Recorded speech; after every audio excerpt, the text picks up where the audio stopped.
This week on Cantina Chronicles, we're going to do a roundup of the Star Wars Celebration 2025 in Japan and talk about all of the amazing new releases and projects coming out in the next few years. We'll also talk about our Andor Season 1 rewatch in preparation of Season 2 coming out next week. Let's go!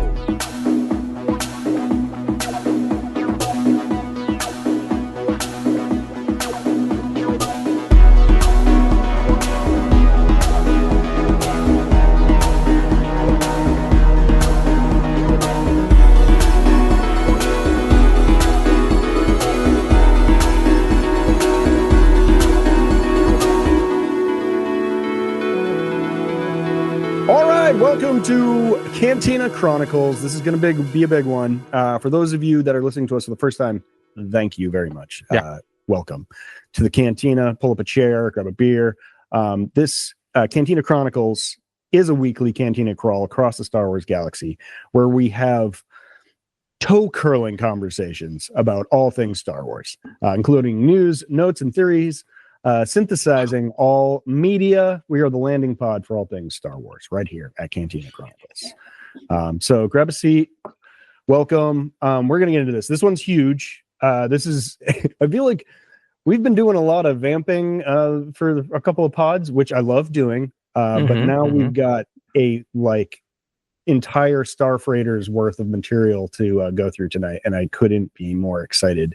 We're going to start definitely wrapping up Star Wars Celebration 2025 in Japan, which because of the time codes and the hyperlane navigational, it worked out perfectly where we kind of saw the whole thing happen before we recorded. So that's good. Yeah.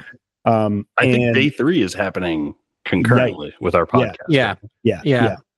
And then we wanted to do an Andor season 1 sort of little recap, sort of convo, like what we missed. We all did a rewatch, so sort of picking out things on this recent rewatch before we go into Andor 2. But a rewatch, how about several dozen? I mean, this is my third rewatch I think I've done on it, and and I still found new stuff, and it was great. And so hopefully we'll have time for that. But there's so much good stuff that came out of Celebration this year that I want to start going through that stuff. I'm with Grant and Adam. My name is Ben for new listeners again.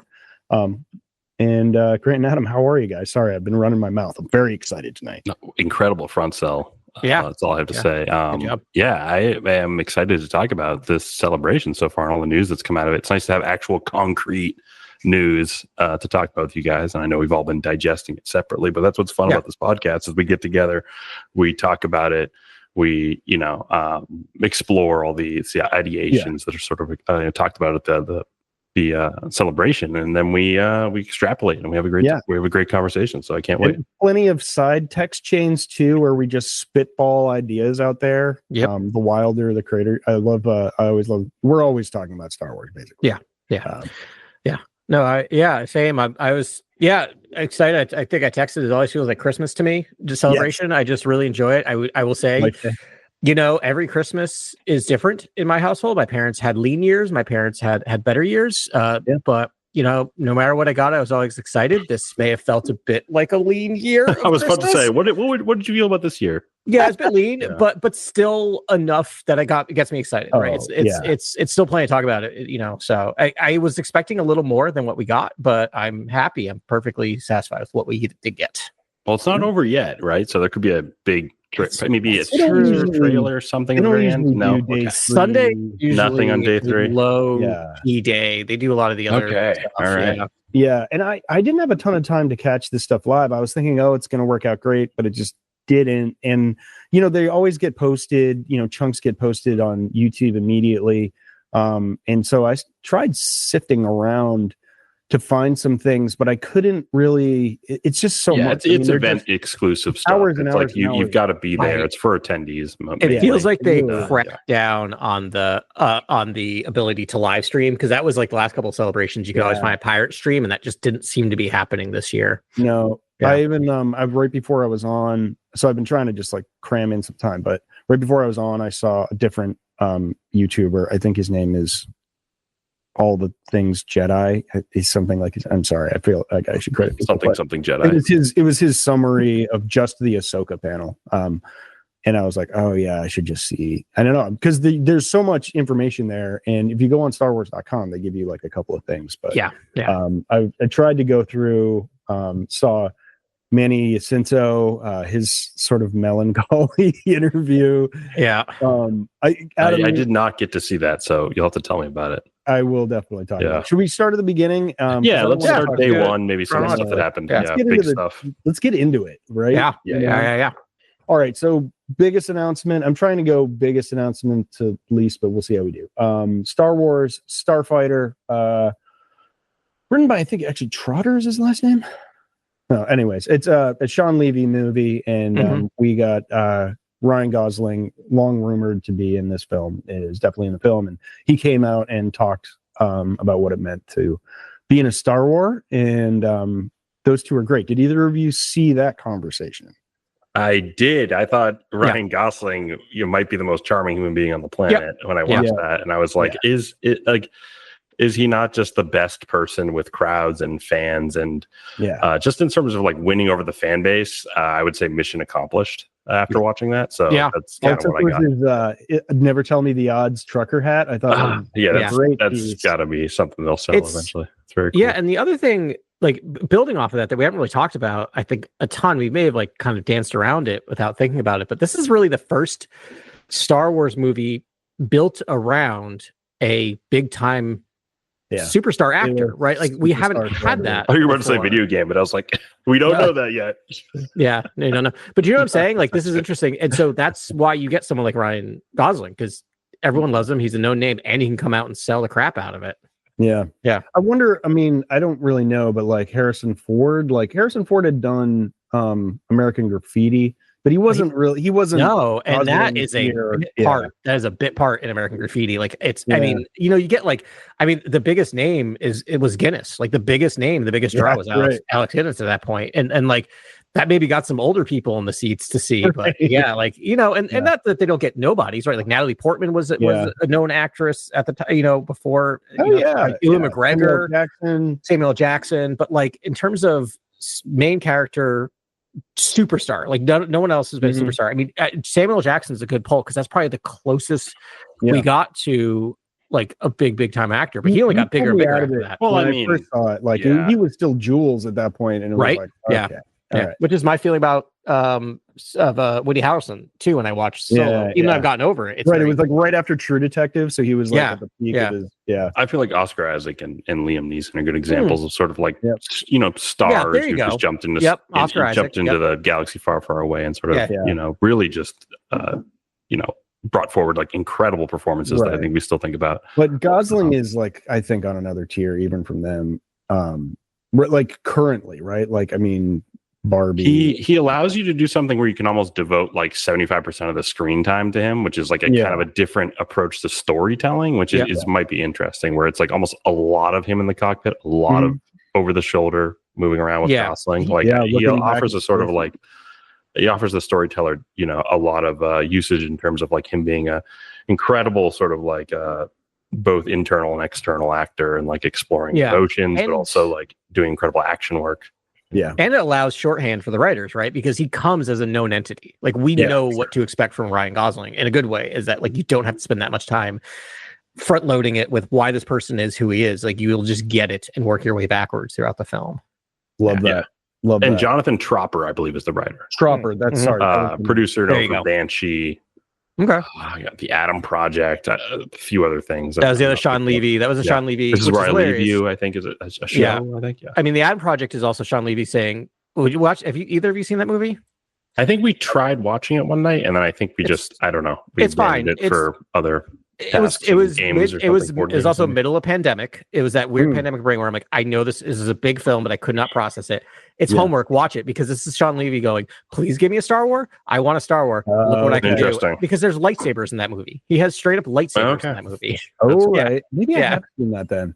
Yeah. All right. I'll check that out. That'll be homework. We'll do that. So Sean Levy, he was interesting too. Sorry. Yeah. Yeah, I was gonna say it's similar because that's a Ryan Reynolds movie, so he knows how to like work around known entities, big stars. Right. Yeah, he's gonna be great. I mean, we've been talking on and on and on about how like Star Wars could use another Han Solo type character, and it really does ground Star Wars in a great way when you have a character like that. And I mean, with the never tell me the odds hat, I'm like, okay, right, like, definitely. Like, that's telling us a little something. Yep. First reactions to the title? Boring. Oh, I thought it was incredibly broad, and that was good. Essentially, and I like it more than the Mandalorian and Grogu personally. I like most anything better than the Mandalorian and Grogu. So I like Frank Zappa like song titles or like band names like "And You Will Know Me" by the Trail of My Dead. Like or Trail of Dead. Like that's Godspeed You Black Emperor. Like that's the kind of Star Wars title I want. But something metal preferably would be the best. Like Legacy of the Sith. That is the outrunning time, outrunning evil, or I don't know. But it is. Sorry, maybe it'll be a working title. Maybe. Who knows? I think everything is at this point, other than Mandalorian and Grogu, seems to officially be locked in. It seems to be pretty much sticking. We still have a year till that airs. We are. I would say we're leaving the sort of the year of the dark side or whatever last year was labeled, and we're kind of entering, I would say, the year of fun. Like it's just like the projects that were sort of talked about at Celebration this year. I heard a lot of people saying that they just wanted to be a sort of like fun adventure. I heard the word fun several times. I heard the word adventure several times. Right. I heard like a sort of like family. Like family was fun. Family. A fun, adventure, and family were the three words I heard. I think both Jon Favreau and Sean Levy and Gosling sort of talk about a bunch. And I was like, okay, so we're entering the sort of like fun strata. That's interesting. That's an interesting way to go. It's interesting. It's populist. It makes sense too. If you're trying to get younger generations interested in it, you need fun stuff, right? For them. Like side note, like my daughter is just about to turn 5. My wife and I have decided to start introducing her to live action films. We started with Wizard of Oz yesterday. Interesting. Okay. Went great. I was waiting for her to be freaked out by the flying monkeys. Like Carly and I are like, we're gonna do that. That's how I know Adam's a cinephile. He's like, we're starting with the Wizard of Oz. I was gonna say, great. Well, it's Carly and I had that discussion of like, she's obsessed with seeing Wicked. I don't know why this 4.5-year-old wants to see Wicked. So we're like, let's watch Wizard of Oz first. So, like, long story short, next weekend or the weekend after, it's Star Wars time. It is time now to sit her down and watch A New Hope. Like we are doing A New Hope. I'm like, she can deal with it. Like she watched a witch. She watched a witch do what Obi-Wan does, like dies, right? It's fine. Empire we might wait a little longer on, but like she's getting Star Wars because I feel like she's gonna like love so much of that. I feel like it's really just cutting open the tauntaun. It's like, are you ready for this? Well, also Han's about to do this. Luke getting his hand chopped off by his dad. It's still the guts spilling out of the tauntaun. It is. I can't even tell you. Yeah, when scary my son too. Like saw the that Wampa. for the first time, I was like, "Are you cool with this?" Yeah, right. Yeah, I always cool, right? He's trying to keep him warm. Yeah, it's so but I think like the original, like A New Hope, is just great for anyone over the age of 5. Like that's my diagnosis of that film. Like there's something there for everyone, and I can't imagine sitting a kid down and watching any of the. I could think of like doing Phantom Menace, but past that, just like I can't imagine having to like any of the sequel trilogy stuff, which I like, but like it's not. So we need to get a little bit back to like, let's have some fun adventure. Like it doesn't all have to be that, but give us a romp every now and then. That's exciting. I mean, it's awesome that's sort of like where they're maybe leaning towards right now. But Starfighter looked cool, and I like the idea of it sounds interesting. It's set after the Battle of Exegol. 5 years after. Yeah. Oh, is it 5 years exactly? Yes, that's the. Okay. I think they have thrown that was in print. On the most like the strangest thing to me was we really didn't get a premise or a summary or any insight into the story at all. All we heard was the script is incredible. Like the script is. Yes, they went on 1 in a million, and only Sean Levy can direct it. It's sort of what Ryan Gosling said. Yeah, and I'm like, okay, this is all great. Who are you shooting at in the Starfighter? Like, who is the enemy? Right, because like fans almost need this sort of lore answer to then get buy-in. Like, you can't just get buy-in with a A-level star. Like it just feels like in a spaceship.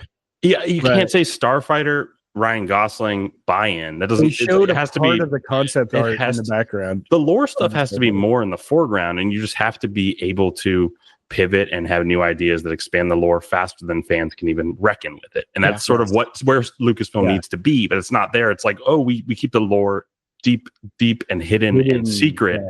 And then when these reveals happen, nothing is going to be I am your father ever again. So please stop. Like at this point now, it's just an expanded universe like the MCU. It's like you'll keep, Sentry hidden for as long as you can, but then eventually the monster is the main selling point of getting people in the seats. So it's like, you just reminded me of leading up to Phantom Menace. I remember it was like the Vanity Fair photography shoot. But real early, you saw Maul's face. Yeah. And you're just like, you're like, who is that guy? Who's that in the double lightsaber? And you were like, You could almost go art first, honestly. Like for me, I would almost say like you could go art first, which is like a lot of art. And that's, I think, what Dave Filoni's doing with Ahsoka and testing out the idea of, hey, what if I preview Ahsoka season 2 with just a ton of my sketches, a ton of art surrounding my, passion around this project. And of course, puppets and practical things and sets and incredible other artworks created by other people, obviously, to do with the project that he's moving forward on 100%. Because the thing is, like, it's 2027, right, is the release date of this thing, which is wild, because that means we are going to get 2 years of Star Wars movies back to back. So if Grogu in 2026 and this in 2027. They didn't say when. They just said 2027, or did they say? No, they said they're shooting for the 50th anniversary of Star Wars. So Memorial Day weekend. So Memorial Day. Wow, that's a tight turnaround. But the point is, they said they're starting to shoot like this summer, right? Like this fall. So like if you're starting to shoot this fall, you're locked down. You know who your main antagonist is. It's like you know what it is. You may have to like tighten up the script, but you have at least know who your main antagonist is in this thing. I've been set 5 years after the Battle of Exegol. Can we assume that Ryan Gosling's pilot character, or Ace, if he is an Ace indeed, fought in that battle? Like, essentially? Do you think that's a question? Also, like, do we think? Like, how do we feel about, like, if they do want to bring back the Imperial helmet, how do we feel about not just the remnant of the Empire, now the remnant of the First Order being something that exists in the galaxy? How do we feel about that as fans? It's sort of an interesting, like, oh, wow, the sort of trickle down of the Empire is nonstop, and the good guys cannot defeat this current. Is that how we feel? Or are we like, cool, TIE fighters and X-Wings again? Like, how do we feel about that? That's like, to me, that's an interesting question. I'm perfectly happy if we don't see a single X-Wing or TIE fighter in this whole movie. And as someone who loves X-Wing and TIE fighters and like gets a chill every time he sees a stormtrooper the sound design in Andor. But I'm like, just, you gotta, like, we've talked about before, like, keep it in world, make it seem believable, but like, change it up a little bit. Things have evolved. Even if we talked about this way back when, I think when we did our draft, like, give us an ugly, like, just give us an ugly in live action where you have like these three different starfighters cobbled together. Andor kind of has an ugly in it. Yeah. So that's another question. Like, do we think weird front on it? Yeah. Which I was like, I love this. But like, I don't know. Like, part of me was thinking in terms of Ryan Gosling's character, it's just like, if you're going to make him a Han Solo, analog, do you make him an ex First Order pilot?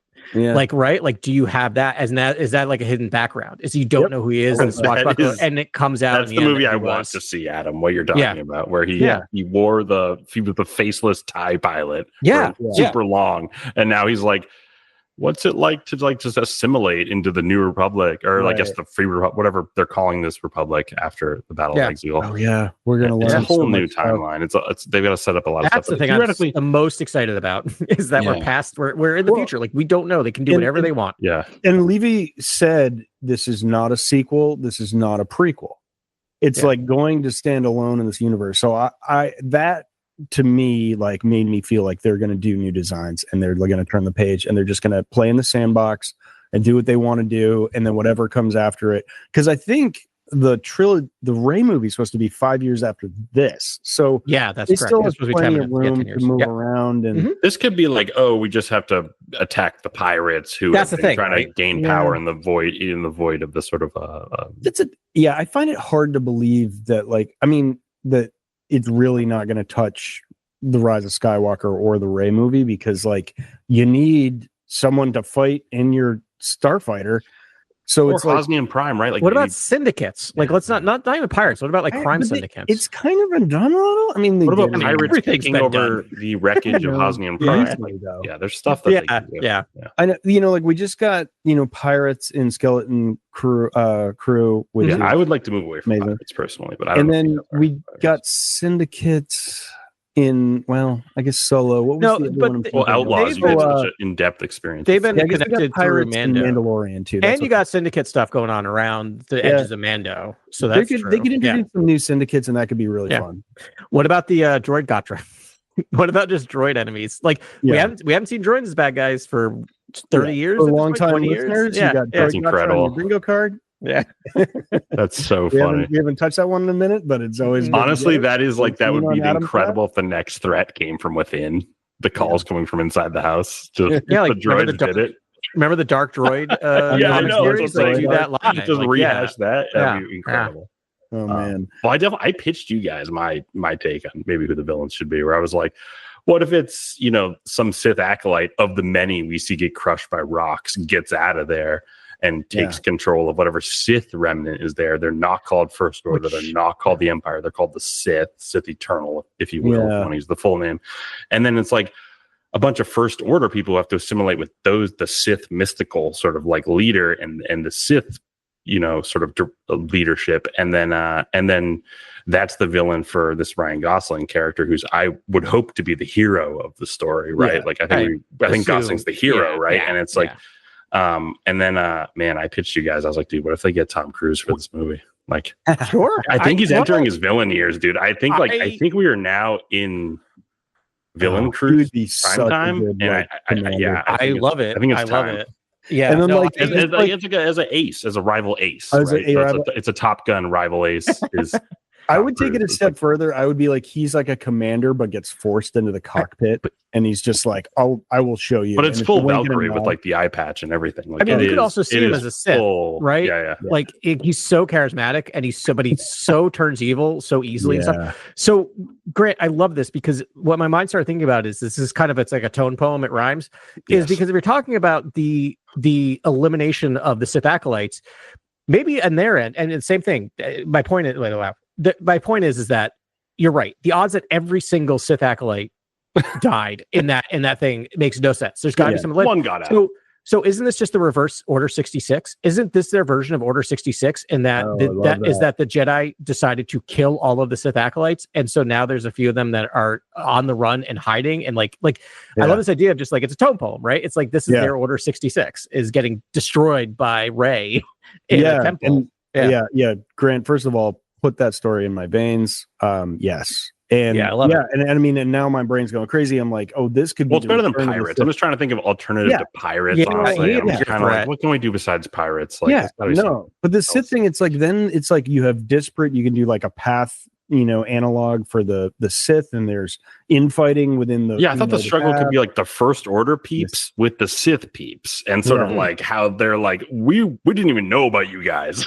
You know what I mean? Like that, right. And then like, wow, you guys are down a rabbit hole of darkness that we were not prepared to deal with. Which they teased. I mean, that's interesting. 9. That's like a whole show of intrigue, basically. Exactly. Because like in episode 9, it feels like most of the people, even most of the Sith Eternal Troopers, seems like they didn't know a lot about it. Like as Grand Admiral Allegiant, what's his name? General Pride. General Pride seemed like the only one who's like actively talking directly with Palpatine, right? Like so, it and makes his robes sense are different. His uniform is different. Yeah. Like it's a whole different vibe check if you go hang out with the Sith. It's I mean, not to be that guy, but like this would be kind of feel sequely. But like if you're dealing with a First Order remnant, I'm like willing. What if you dirty that stuff up though? You dent up the sort of like Apple. You gotta make it dirty. Helmets, like what if you do something there? So much good stuff. Let's keep moving. The TIE fighter pilot helmets, it's a completely different thing. Those look cool. Those are perfect. Anyways, it'd be nice if they got new vehicles and a new armada and like. Can I agree? Okay, so I know we're not talking Andor yet, but I have to say one thing real quick because you mentioned TIE fighters. That show is the first thing since 1970 something to make TIE fighters frightening again.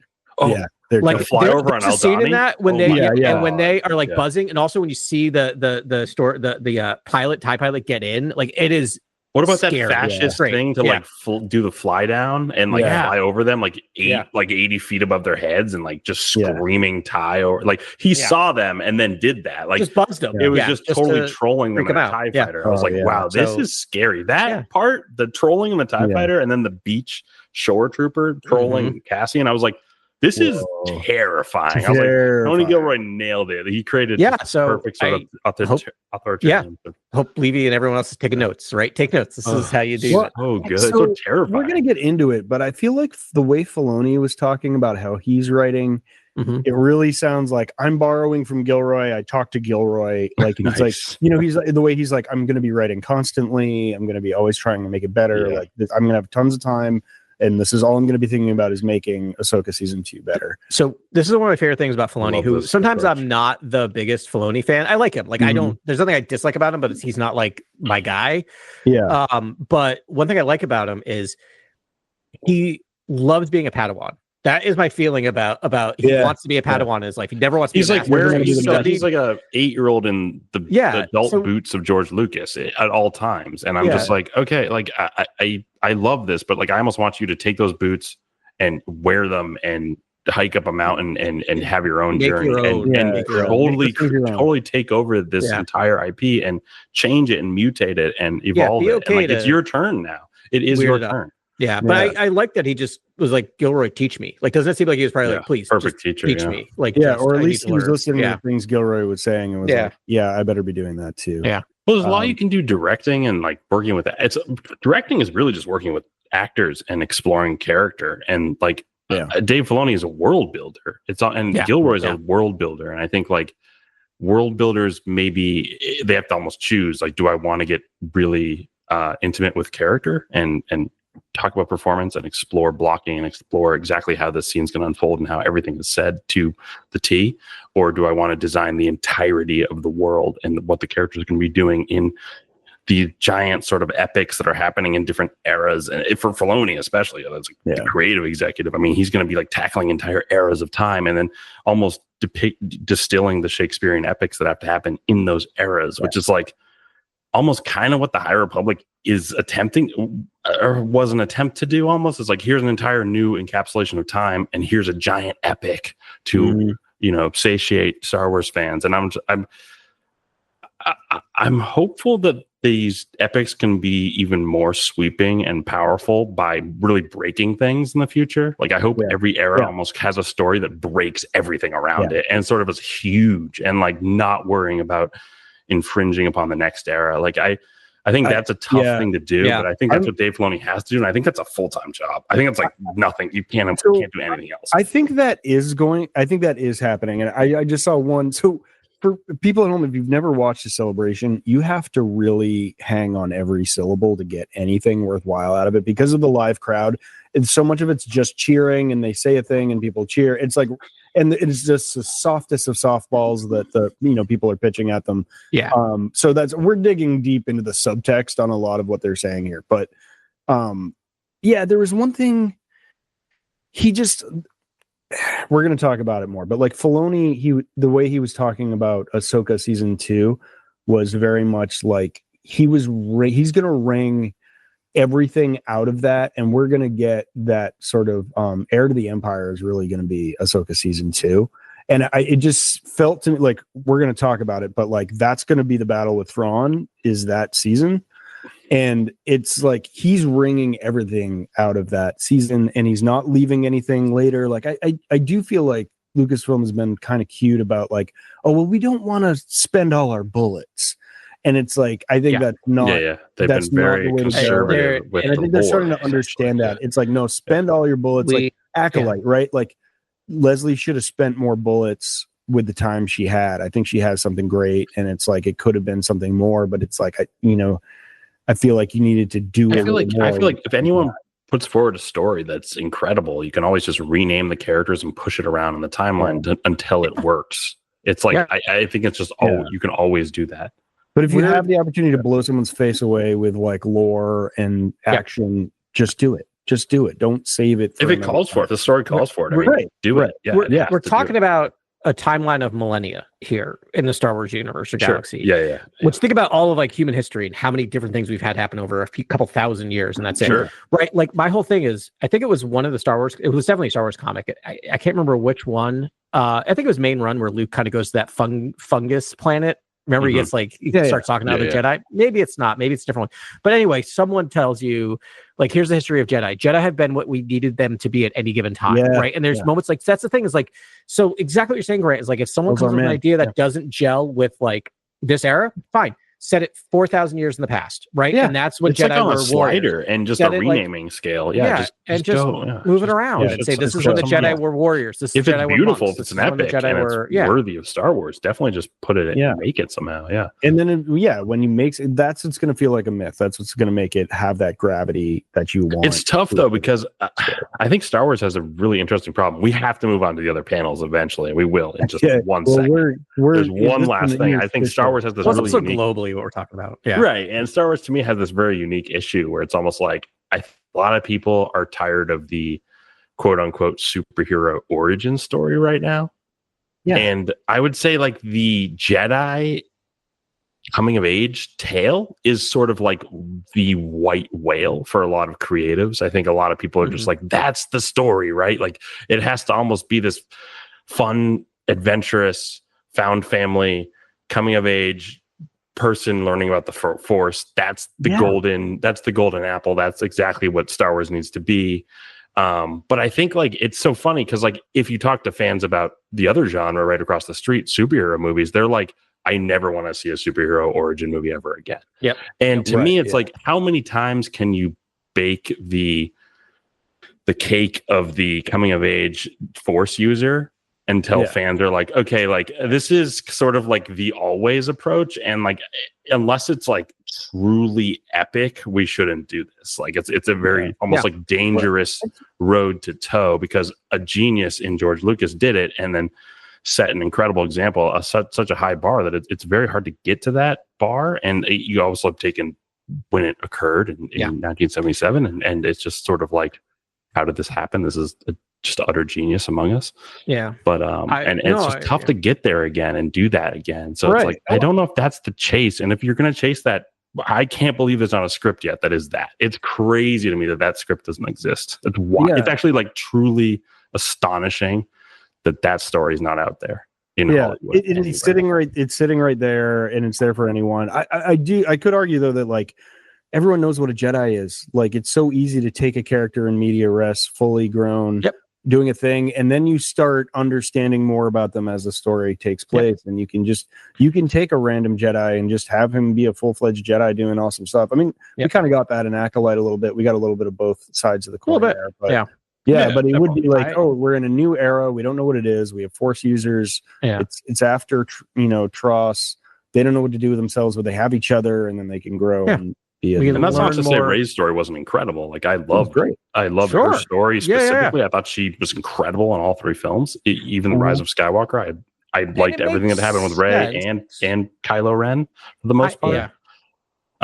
But it makes sense if you're reintroducing to a new generation. It makes sense to tell that Jedi story one more time, right? It's almost that we're done. We don't need it again. Which I loved it. What we got, we're done. Because the worst thing that ever happened to Star Wars is MCU, and I love MCU. It's the worst thing ever happened to Star Wars because they're trying to be the MCU. And you want to know the thing about superhero movies? They're extremely limited because you can only tell one story, and it's about a superhero. That story always has to be about a superhero. You can tell slightly different tales about it. That's the different power sets help. Whereas Star Wars runs into the Force is a lot of the time you're moving objects. See, you're mind tricking. There's like a few things, right? You're falling for You're falling for it. You're falling for it because you know what Star Wars isn't. Star Wars is not Jedi. Jedi are part of Star Wars, right? So you could tell a million different stories around the galaxy about a million different people interacting in a million different ways. That doesn't have to be the same old Jedi story. Yeah, all I'm saying is, to me, that's what the studios are almost right. They're there. They're part of it. And you should tell those stories and you should include them in certain ways. I'm just saying that's the white buffalo. That's the white whale. That's the thing that almost like I think a lot of people want to do that thing. And I just don't know if that, I just don't know. But look at Andor. Andor, we don't need it. One of the best things that Star Wars has ever done, if not the best thing that Star Wars has ever done, has 0 Jedi in it. Yeah. And you know who else has been popular?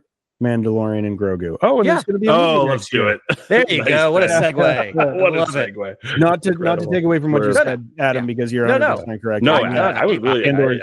I said it. I'm really good. We're good. No, I want to talk about Mando. So let's do it. All right, it's going to be released in 2026. We don't know when. Just 2026. No, we have the date. I thought we had the date. I don't know. I just saw one that just said in 2026. I thought it was. I think May 26th. Yeah, May. May would make the most sense. Otherwise, we'd have like 2 Star Wars movies in 6 months, and that would be the greatest. But wait, it's on a snow planet and it's not releasing in December? That's crazy to me. I am bummed we're no longer getting our Christmas Star Wars, but it's all right. Yeah, that's so wild. I was on the Star Wars page, and I think I'm still on the Star Wars page. But I think it just said in 2026. Okay. And that was I have May 22nd, 2026. They did officially announce that a while ago, but they might have walked it back. I don't know if things are going on where they're not hard stating that anymore. I watched the Filoni interview and I watched the Favreau interview. Go on. And I think there was a lot of takeaways from both. I think the one I saw the stills. I saw Zeb walking around. I know we've got Zeb incoming. Sigourney Weaver. Yeah, Sigourney Weaver. I saw her with Jon Favreau. Incredible in sort of interview. Pilot's costume. Yeah, right. She's wearing X-wing fatigues, which is like super cool and tells you a lot about who she is. I think we were theorizing possible villain, but they were like, no way. She's just the uttermost epic rebel, resistance sort of character. And so that's cool to see. But what did I really get from this? I feel like get jacked Rhoda the Hutt? Because that's what I got out of this thing. Wait, there's another Hutt? Yeah, Rhoda the Hutt is one of the stills. So Rhoda is what? There's a still of Rhoda? Is that Stinky? That's Stinky. Yeah, Stinky's Wait, is there actual voiced by Jared Allen White of Bear fame? Like that is who's voicing it. And there's a scene of him. There's a picture, a still of him in a gladiatorial arena, and he is jacked, like a jacked Hutt.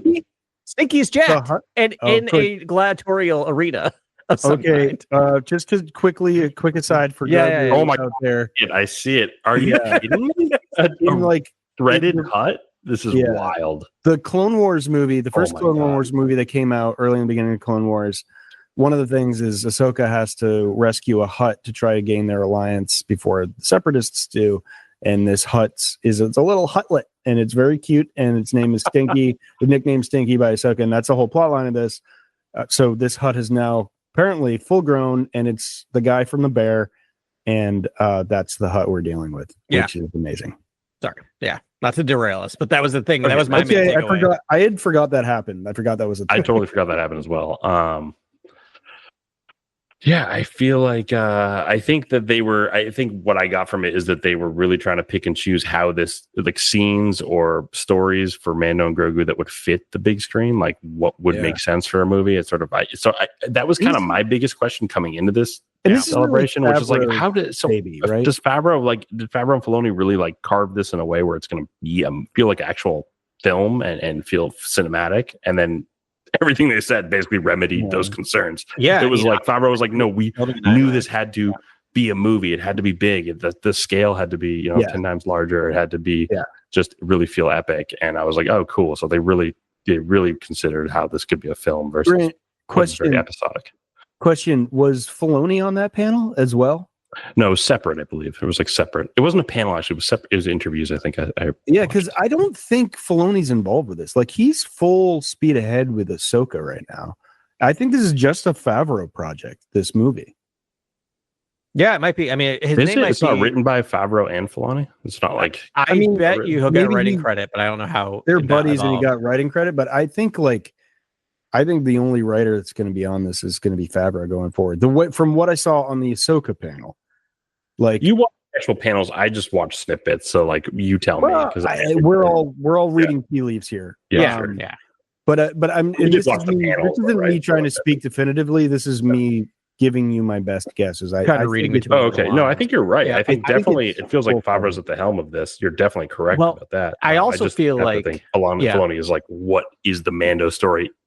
Theatrically, you know what I mean? What is that? Yeah, I mean, he's involved somehow. If he's not writing, I mean, because he's also the chief creative officer or whatever they call him, whatever his title is now. But I also feel like Star Wars is trying to separate the two of them in a way, and not for bad reasons, but because they want Filoni to be his own entity, meaning like they don't want to always be Favreau and Filoni, right? I think they want and they want Filoni to have his own thing. So he has Ahsoka. He does. By the way, they did acknowledge his movie coming out too when they when they introduced. So when Kathleen Kennedy came out, she listed all the stuff in production, and then when she introduced Filoni, he's like, and also this guy's working on one too, and that's how Filoni came out. So she did acknowledge that Filoni is still working on that film, whatever that's going to be. Wow. Yeah. Okay. Yeah. Okay. Was that the first thing that happened day one? I believe, like, of the main panel, like there might have been some early announcement, panels. like a slate thing. Yeah, she just did it off the cuff. It wasn't even like a big deal. She just said we have stuff in production by, and that she listed. And Taika's the thing that to me is fascinating is Taika is still name checked. Right. So yeah, actually, that's kind of awesome, honestly. And you posted this. I keep thinking about what the Taika movie could be. I know he loves the Yoda stuff in Empire, and I was just like, I could see him doing a Force story, but. He's so weird. He could do anything. I know it's sort of wild. So I want to. Well, I mean, so yeah, they're great clips. This movie's going to be fun, but I feel like it's so separate. Like I want to talk about Mandalorian and Grogu in the context of Ahsoka season 2, which may not be very high up on the like scale, but I was kind of blown away with it. So he said it starts filming in 4 days. And this was yesterday. So 3 days from right now. So by the time you listen to this, it's like in production and they're shooting. Cameras are rolling. Or is it 2 days because of the weird time change? Yeah. We try to do that math now. No, yeah. And he said, Filoni said he's going to write continually. He did a huge thing on Ray Stevenson and was just like, I saw that. I rewatched that show, and Ray Stevens is just incredible. It was just so good. He's the best part of that show. Such a loss. Yeah. And Filoni I was for the first time in a long time intimidated by a sort of Star Wars villain-esque character, even though he might be an anti-hero or however you want to argue.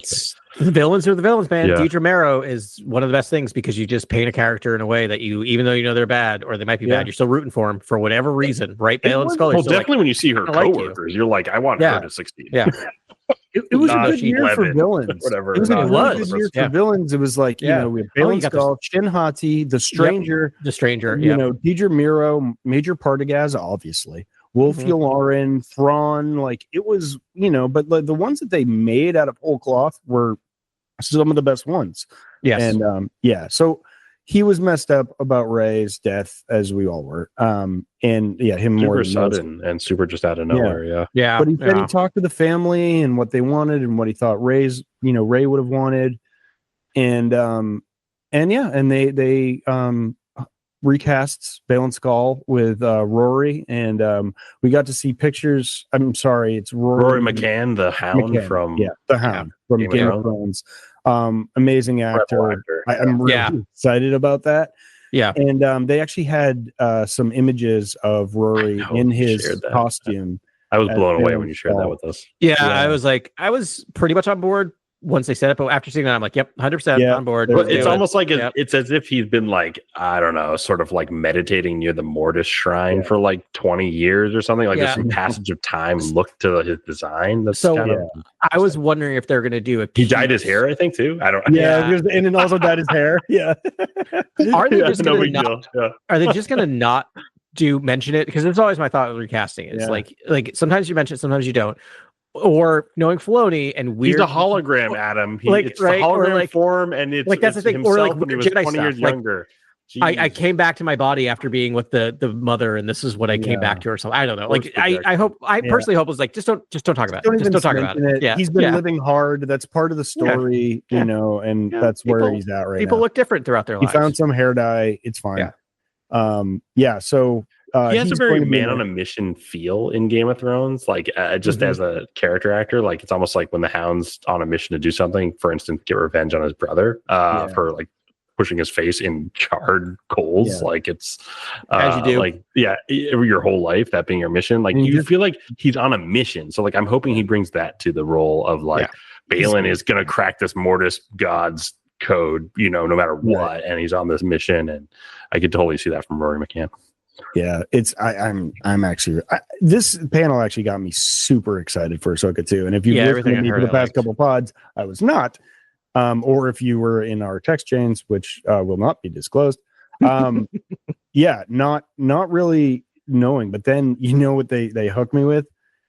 Admiral Akbar. I was gonna I thought of you specifically when I saw that. It's a trap. And not even like, it doesn't sound like it's just a cameo. It sounds like he is an integral part of season 2. Yeah, which is dude. Ahsoka season 2 is going to be Heir to the Empire. Yeah, I think you're right. And this is going to be Admiral Akbar versus Grand Admiral Thrawn. And you know who I like in that matchup every day of the week and twice on Sunday? Admiral Akbar, MFers. Let's go. I don't know. He could just get blown up immediately and jettisoned into space. No, we know he lives. Don't you feel like if this works and it's really popular, they're gonna have to like take a Lucasian approach to episode 8 and like add footage into it to just make it like a little more like you can add a little more to the Mona Lisa Adam. Yeah. Perfect. So like that in and of itself, they Filoni said this is going to be half of this whole series is going to be one war in the stars. I think he even said it like that. Like this is going to be there is going to be a Star War in here that's happening. We're going to get, Akbar and Harrison Dula versus Thrawn, and then we're going to cut back to Mortis, and we're going to have Baylan Skoll and Sabine Wren and Ahsoka and Hayden Christensen, and the World Between Worlds, and confirmed he's back. Yep. Mm-hmm. Mortis gods are going to be involved somehow. Yeah, maybe. No, but my ask was about just Mortis gods. But anyway, moving on. To me, it's like road there was Purgles, road back is World Between Worlds, and I just don't think there's any way to avoid that. It's like almost impossible to avoid that plot structure. I don't want that plot. I would prefer any, but I think you're right. It's just a different visual for travel, for transit, is all I'm saying. And just people want to see a different visual for transit. I had a thought about that because, like, so here's the thing. Did he talk? I read most of the stuff and I saw a couple clips. Did he mention Ezra at all? Was Ezra mentioned? Ezra's mentioned. I think Ezra's going to be a huge part of all this. I wonder. I'm most excited for that. He either has to die or be taken off the board in second season because he's awesome. There's no excuse for him to be around during this thing. So I'm like, what if he becomes the guardian of the World Between Worlds? Like, what if that's something about that? Like, he ends up in the World Between Worlds being something like that because then he can't come out of it. He's like required to be there to keep it. Dude, I freaking like that. You could do some creative thing where he's not around during the battle. He could jump up through the World Between Worlds. That's the other thing. I don't know. Or he just runs a gas station on like Nal Hutta. Like then he's the worst anti-hero. Then he's the worst hero in Star Wars history. If he sat out the galactic, or maybe he's freeing slaves. Okay, Adam, you know what I mean? Like he could be doing. I think so. He's got to be dead or taken off the board. That's the only. Well, what do you guys think the inevitabilities are at this point in the story? Like for me, it's like the inevitabilities for me and my own fan theories. It's like Sabine should be the Mandalore that everyone's talking about in the Mandalorian series endlessly. That's kind of like It's like at this point, this has been set up in 3 seasons, and like we now need some payoffs with this whole like Tar Vizsla, who's the Mandalore thing. That needs to happen eventually. To me, that's Sabine. I think you got to do the Wise Calamari scene with Thrawn, and what Jedi sort of character do you do that with? It's got to be Ezra. Ezra at disadvantage. Ezra maybe takes out Thrawn. Thrawn takes out Ezra. They cancel each other out permanently. Okay. A little rehashy of Rebels, but like a little rehashy fitting weirdly. Like George would be happy. Yeah, I think that'd be cool for Grogu. E. Salamiri was from the Legends novel by Timothy Zahn, Heir to the Empire. It's a creature that when you're around it, you can't use the Force. Yep. Which they kind of retconned with Cortosis, but not really. So, Well, I think they've existed simultaneously. Yeah. But the concept art had lightsaber battles with Dathomirian witches with lightsaber battles. There was one with a sweet face mask I may want to add. Okay. That stuff is just like not working for me as a fan, and I just want to be honest with Dave and like give him the feedback, whatever he needs to make the best thing possible. It's like the Morgan Ahsoka fight was deadly boring. Like I was just not a fan of that fight. I just didn't care, and it was weird. Like, I wish I cared about that fight. But actually, I liked the one from the Mandalorian. I thought that one was good, pretty cool, and there was great sound design. I loved the sort of like metal clang against the lightsaber. It was very cool. It was basically the Mando's spear at that point, and like there was a cool MacGuffin-y like that. Weapon was a plot element that paid off in other ways too, which are like just multiple sort of a sort of moments of elation of like with that weapon. This was like random fire sword versus lightsaber. She's all become full witch. I was like, it just too much. And she's such a smart character from Tales of the Empire series that it almost like negated. I thought she was going to be like, whoa, you're going to leave me behind, Thrawn? I'm going to beat Ahsoka. And then how dare you? I think you could put so much more fun Shakespearean sort of drama in the scenario. They just didn't. She was kind of just like, yeah, I will fight her and leave me behind. I don't matter. I know. What is that move? Like, it seems like not. This makes no sense. Yeah, agreed. And then the fight made no sense. And so I was just like, okay, this is a little tough for me to like. Just more fights with witches. Great. Let's just move somewhere with that makes a little more sense. Well, so he's got room to grow there, and maybe we'll see that. That would be cool. The last takeaway I had from the Ahsoka season 2 is that they mentioned Ahsoka and Baylan Skoll being sort of opposite numbers, like disenfranchised from the Jedi, but one went for the side of good and one is the side of evil, and I don't know. So, I mean, I guess that's not really news to any of us, but worth mentioning, and that's okay. It'd be interesting to explore it a little more in season 2. Sure. Yeah. But do you see what I'm saying? Like this in context with the Mandalorian and Grogu, it's like what you're saying. So what is Mandalorian and Grogu going to be about? Like if all of this like Heir to the Empire stuff is going on, all the Thrawn stuff is going to be going on, and so the timeline's getting wacky. It's getting weird, right? Because you get Road to the Hut in the underworld. Mando skews underworld. Ahsoka you're right. Like galactic conflict. These two series are going to launch really close to each other. Like we don't know, and the series are going to like. But don't you always want to know kind of with the political sort of machinations of the galaxy, like what's going on in the underworld and what's going on in the main stage for like the galactic conflict? Then the two different characters can explore those two different realms at the same time, which is actually something we haven't done yet, which is kind of cool, honestly. But that's maybe the only cool thing about it. Other than that, they'd be very careful about the sort of boundaries around those projects, which is like maybe not a good approach, and maybe it's going to like self-sabotage each project. I'm worried, they are BFFs. They're working with each other. I'd be somewhat surprised. So I think the release date has to be it's going to be Mando first, and then Ahsoka. And my guess is that the Ahsoka series probably comes out late next summer. That's usually we had it where like Ahsoka was going to come out first. Oh, but no, he's just starting production now. I mean, there is a faster turnaround. It could be 27, honestly. There's faster turnaround for TV than movies, but my wonder is if their plan is not to slightly introduce some of the elements in Mando and Grogu, not in a ton, but kind of refer to Thrawn being back, like refer to this stuff, have a call with Hera, something like that. That's not huge, and then just connect them, and then suddenly Thrawn's back at the very end. That's the next big threat. I wouldn't be surprised if you see Mando and Grogu in season 2 of Ahsoka in some way, because we know that the Mandoverse loves to just take asides and have random episodes of other stuff. Right. So. And there's a lot of overlap where, like, when last we left the Din Djarin and Grogu, they were maxing and relaxing, but they were willing to take contracts for the Republic. So we saw him in a bar with Garazeb Aurelius, and wait, what's his name? Wolf Trapper? Is that Trapper Wolf? That's Trapper Wolf. Yeah. I knew it was awful. Yes. And then I did hear Filoni say I look like a meatball in a X-wing outfit or something like that, and I appreciated the self. That's a little cruel to yourself. I think you look cool. A little cruel. Like, he you looked look fine. Cool, man. He looked fine. The other thing that he did I thought was funny is he talked about having Loth kittens are going to be part of season 2. Did you hear that part? And he's like, "Well, kittens. Oh my kittens. God!" And he showed a video, and his joke was, "Well, we got to pay for the show somehow," because I think he's like counting on major like Christmas gifts of Loth kittens. That's like the blue ice from Breaking Bad. That's like we got to be careful with that one. Yeah, Loth kittens is like crack. So I mean, I don't know what that one's called in Breaking Bad. Favreau's talking about taking big swings. Sigourney Weaver is going to be amazing. We see clips of Din Djarin breaking into an AT-AT and like smoking a whole squadron of snowtroopers. Like, love it.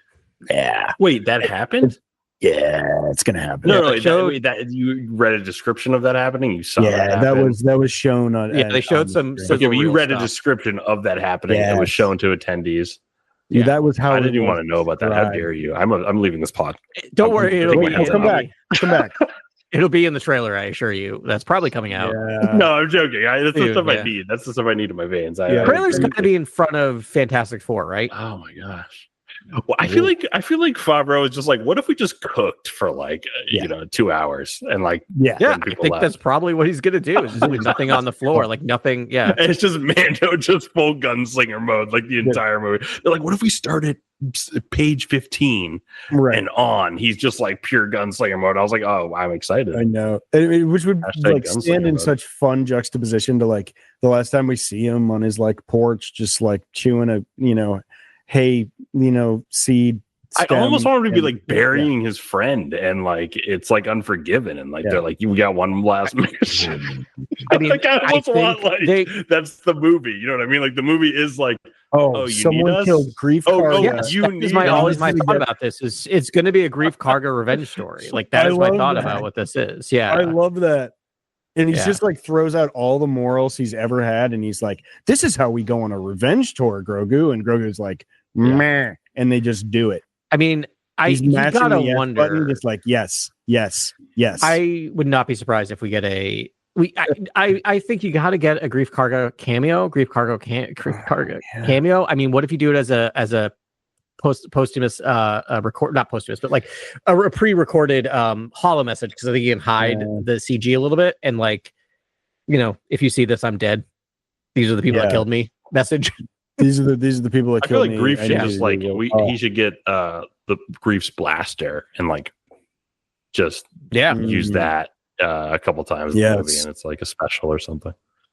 That'd be cool. Because you can't get through that movie without him saying Mando once. I know he's far, like that Mando. Like, what if the last shot is him them walking in the door and it's like Mando? And it's just like you're just like, but it doesn't reverse angle, and you're like, oh my god, he's home, and Carl Weathers is there. And at the very end, I'll say for Carl. It'll just. Oh my god, dude, stop! I think you just nailed. Stop! That's like too good of a movie. That's like I would cry. I would cry like weep in the theater. Honestly, I'd be like, what are the odds? Like both of those series just had like serious, amazing gifts to cinema of actors pass away. I know, unexpectedly and tragically, like wild.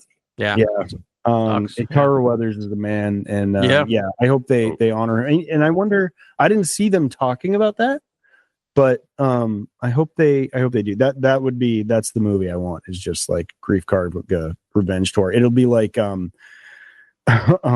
oh my god, I can't believe I can't think of this right now. It's just John Wick and Grief Karga's the puppy. Thank you, John Wick. He's the dog.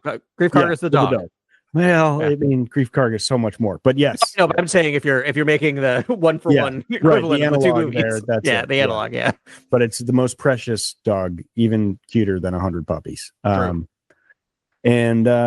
dope. So those two things are kind of coming, and they're coming at us at the same time, and that's pretty wild, and that'll be great. I've got a book report about Darth Maul. All right. Yes, I keep forgetting this happened. Yeah, I feel like this is the next most important thing. It's a new project. If you search Star Wars stuff on the internet, you will have seen this amazing graphic that was made as a tribute to Star Wars animation, and it was like a group photo of all the characters from Star Wars animation, and like that photo has then farmed out all this other content, and people being like, who's that, what's going on here? And like, it's amazing. The Bendu's right in the middle, and the starfighters are flying overhead, and then it's just like this group photo of all the animated characters, and it was so fun. So we're getting another animated series. That was other huge news. This is really probably the number 2 for me after Starfighter. One, because it's one. It's the only thing that was not known. Like, we didn't know the title, but we knew Sean Levy movie was coming with Ryan Gosling. This is the only kind of really breaking, like, this is something no one knew was in the works news. Yeah. And we've been, asking the question regularly, like, where's the animated series? Yeah.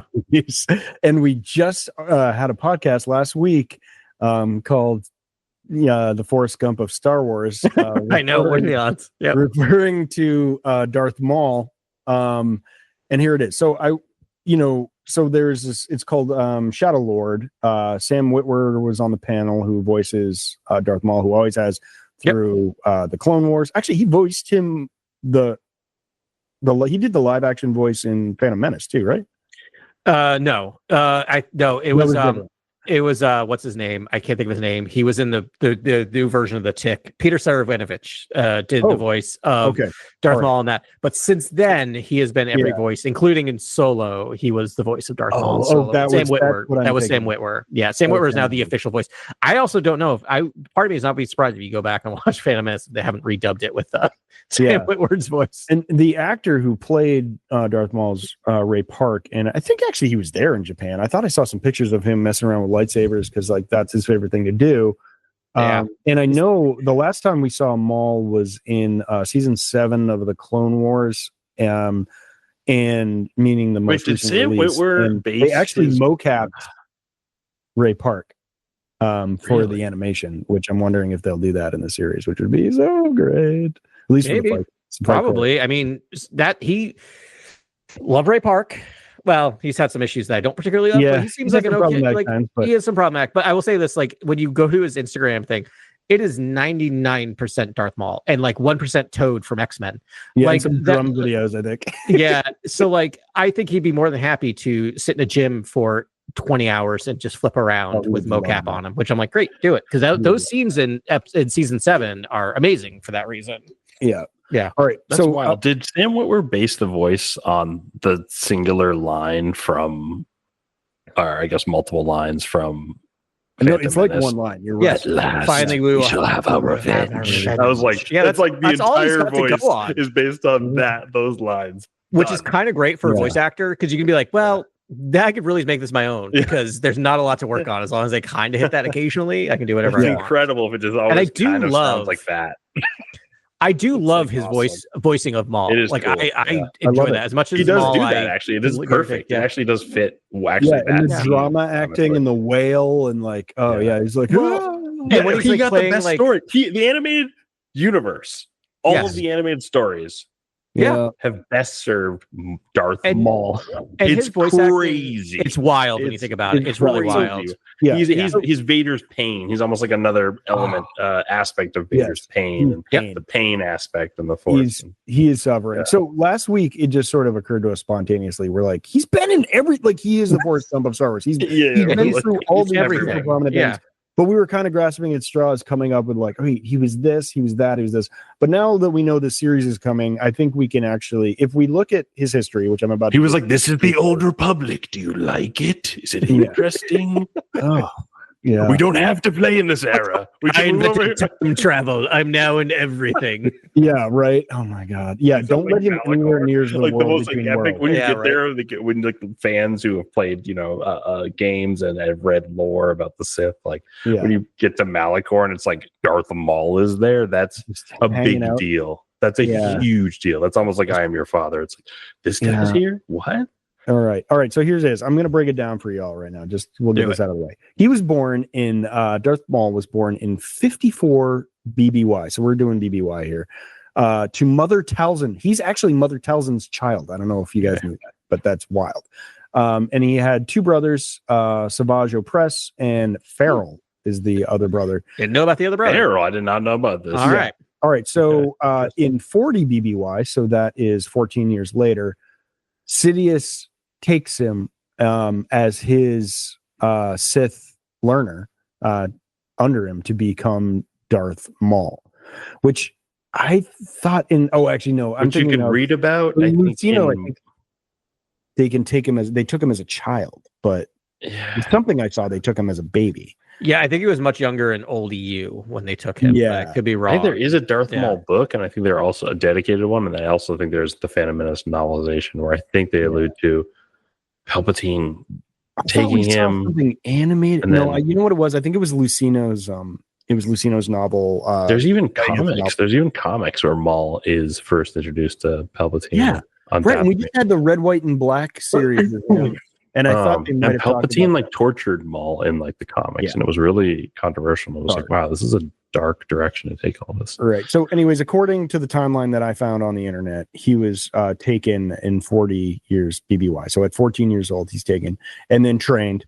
by Darth Sidious. So he's, until we see him in 32 BBY, and we know there's a lot of other adventures and novels and stuff. I'm not even sure what's canon at this point. It does make sense to go to Dathomir because like there is people are vested with the Force there. Yeah, and they're witches. They're already dark side attuned. Yeah. I know. It just makes perfect sense. Like everything what Palpatine did make perfect sense to me. I'm like, wow, this is just the darkest, cruelest mastermind character of all time. Like everything makes sense. I was like, wow.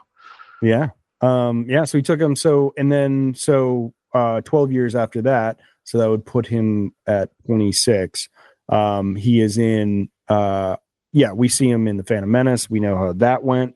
Defeated our boy Qui-Gon Jinn, and then was definitively died in that film. Yeah, right. Definitively, never to return. And then so that's his second era is like Sith Lord, Sith acolyte. All right, then his Spider Legs era begins, and this lasts from 32 BBY to 20 BBY. So 12 years. What? Well, 8 years. Was there Crimson Dawn years? Oh no, We're going backwards here. So 8 years, and the wild thing is he starts clearly on Naboo, but they find him on Lotho Minor.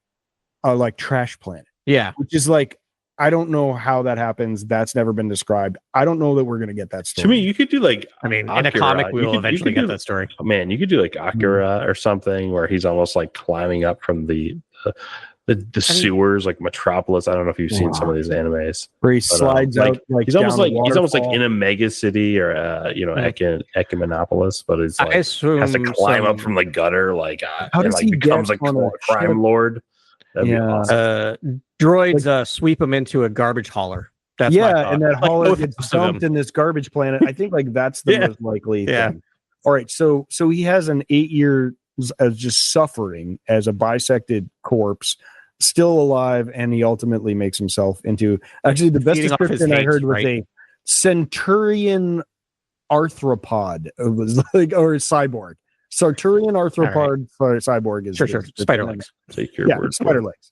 It's a spider leg era, and then finally, Savage Opress in the Clone Wars finds him there with the help of Mother Talzin. She gives him a device, and he does that. So then we get the Return of the Sith era for Maul. This is when he still considers himself a Sith. Obviously, wants revenge against Palpatine. And now he has his brother as his apprentice. So he's like, we're going to be Sith. This is going to be great. And what he does a 2-pronged attack, which I love. One, enables Death Watch to overthrow the regime of the quote unquote new Mandalorians. This is the pacifist Mandalorian state, led by Duchess Satine. And then on the other side, he creates the Shadow Collective.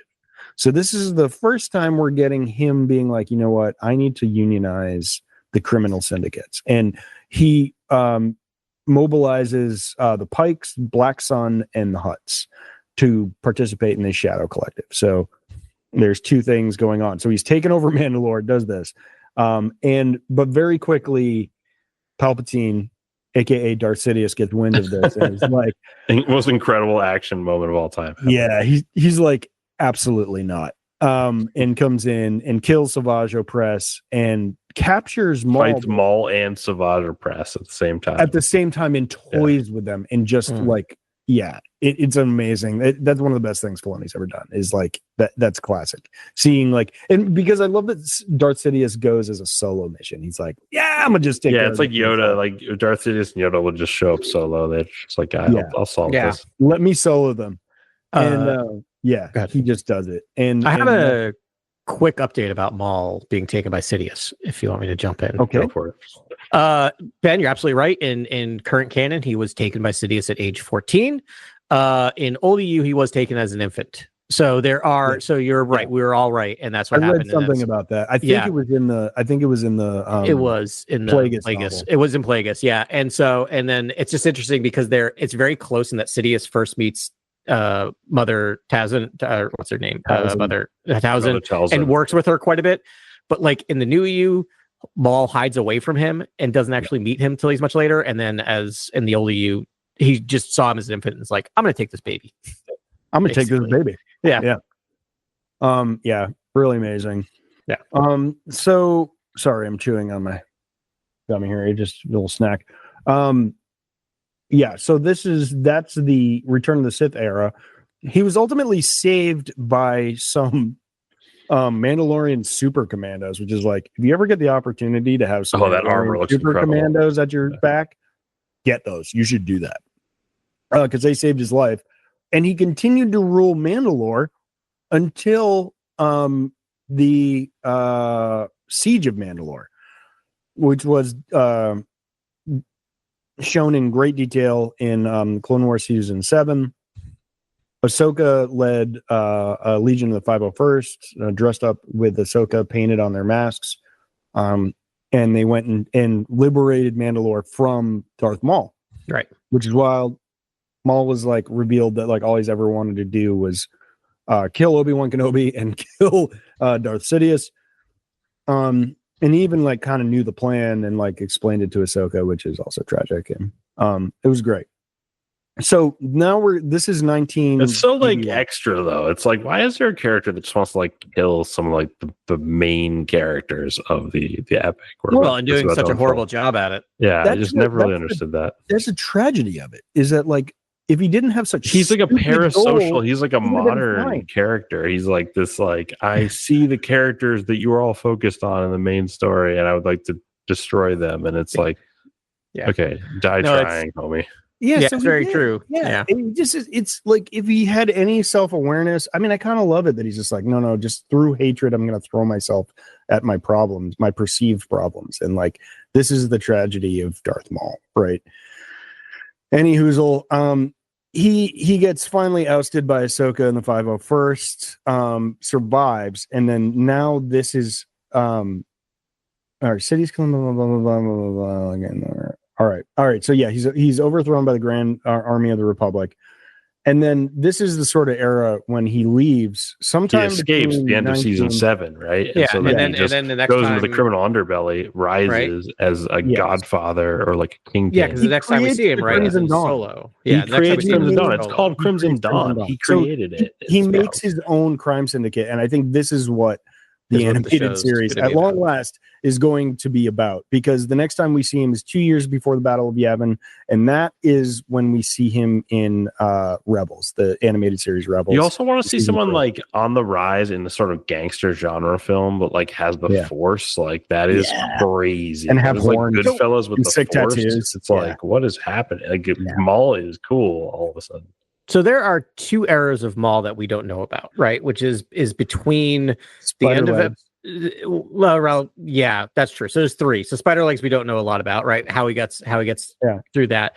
Then we don't know what happened, which we think is what the show is going to be about, post losing Mandalore and then showing up as the leader of Crimson Dawn. Yeah, and then we don't know what happens. Though, but like we're guessing that. We're assuming theoretical. That's a theory. Yeah, we see him in Solo. It's like he's out there, and then we see him in Solo as the leader. And then we don't know what happens post him being leader of Crimson Dawn to when he shows up in Rebels, right? But I think we don't know that he's ever not the leader of Crimson Dawn. True, but we don't know how he got to like Malachor and why he was suddenly kind of pretending to be a crazy old man. Yeah, right. Like, yeah. Did you guys hear rumors of like a possible apprentice or something like that?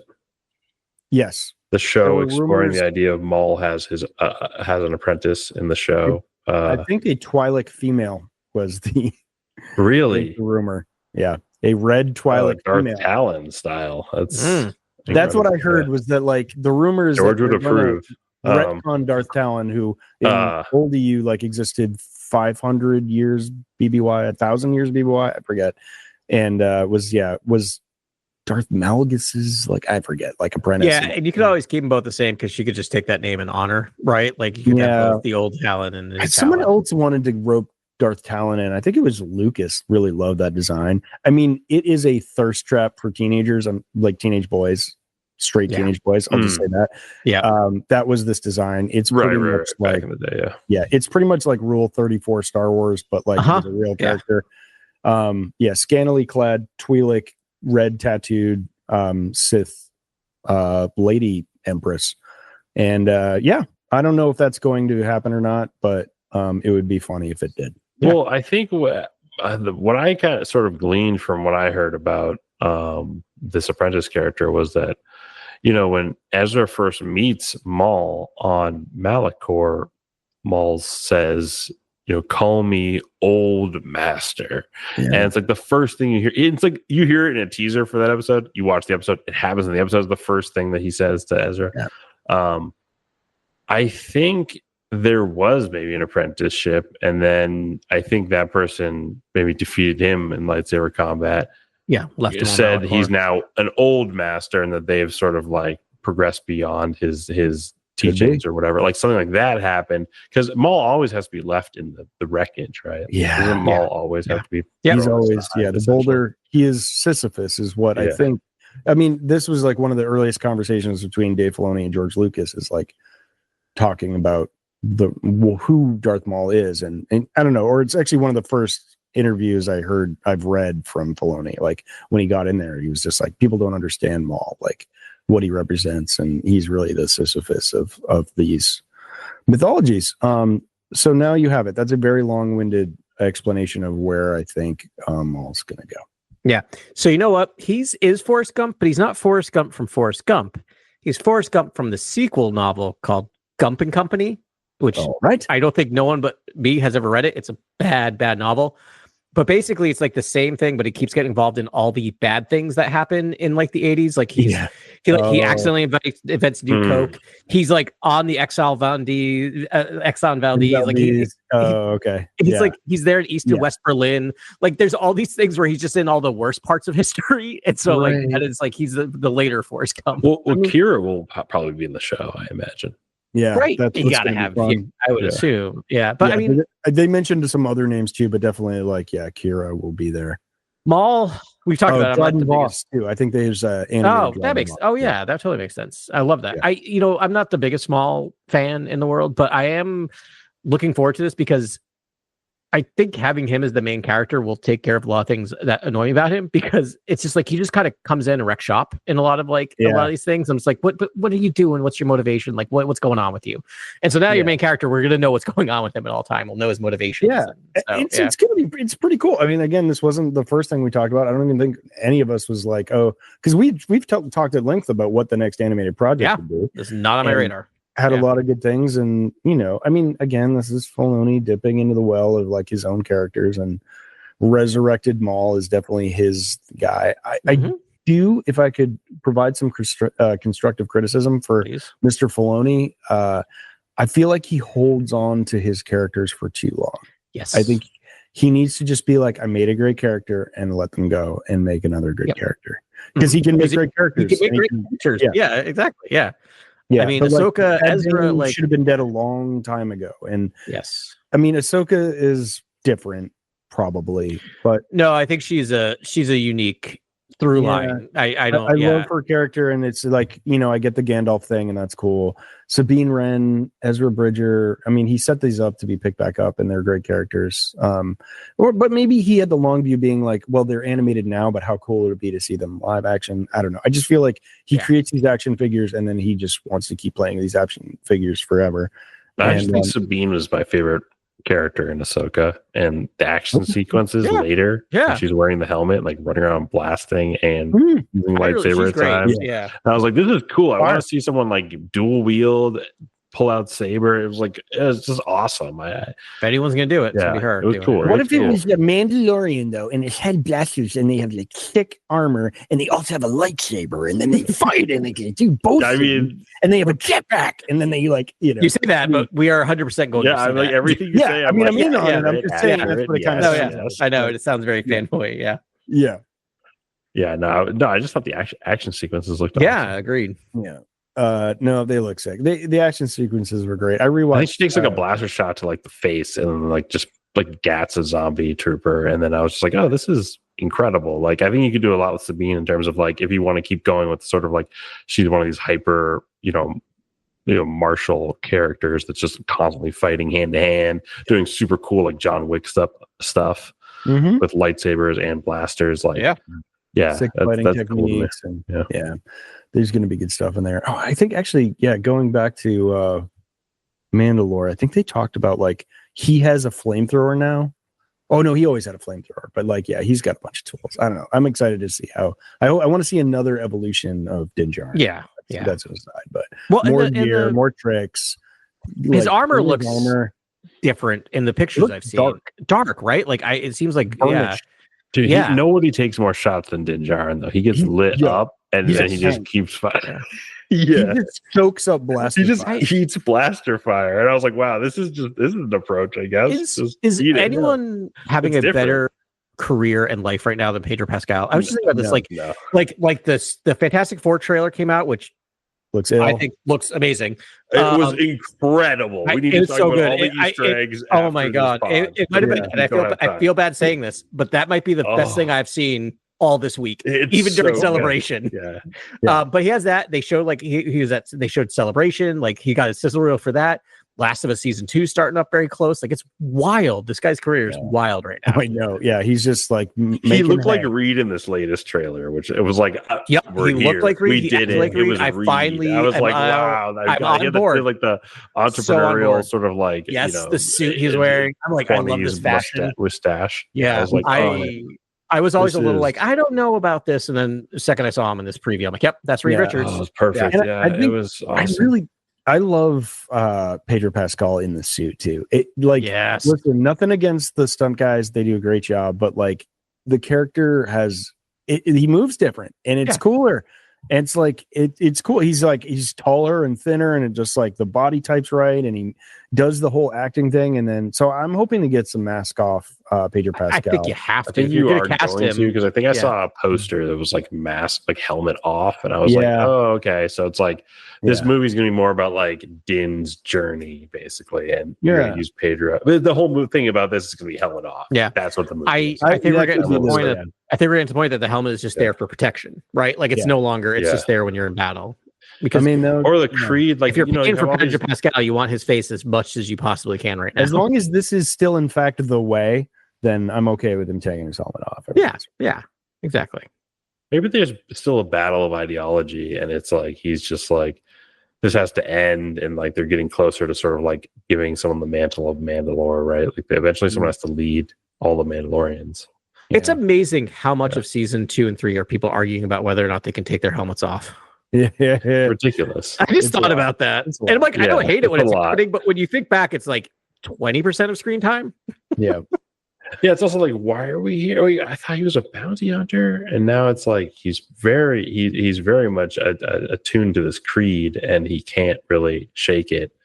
And I'm like, but like, okay, but who's he doing this for? The armor? Like, okay. And then I'm like, are these the leaders of the known, remnants of the Mandalorians? Like, is this it? And then no, there's others, and then they don't follow this creed. And I'm like, but they're also led by Bo-Katan, who's the most like ancient and royal, like sort of Mandalorian, bloodline. And I was just like, wait, so like, but she takes her helmet off. Like, so I'm like, why are these people so dogmatic? And it's sort of like it's such a waste of time in a lot of ways. Because I'm like Adam's saying, it's like we could probably explore like all these other clans, like things like that. Like to me, it's like you almost like instead of doing like let's just focus on the singular, this is the way creed, you could have almost like just immediately started doing scattershot. Like here's all these Mandalorian clans, and there's like a little bit of infighting, and there's a little bit of like how do they come together?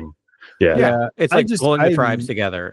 Pulling the tribes together. To me, it's such a basic. It's right there, sitting right there. Orthodox creed though seemed to like steer them in the right direction, and I like it. It's cool. Yeah, I love how primitive it is. It is very primitive. It does feel very. That adds a lot. It's super fascinating, right, to have that as a character, as a thing to talk about in this world that we don't see. So it's the closest thing you can get. I like what you're saying to Jedi in a lot of ways. Right, because you can't. No Jedi's in this era to talk about what the right thing for their. It immediately felt like the Jedi again, though. It immediately felt like an institution, right? Like I was like, oh, cool, we're now a part of this basically this last surviving sort of like sect of Mandalorians, and this is cool, right? Like this is interesting.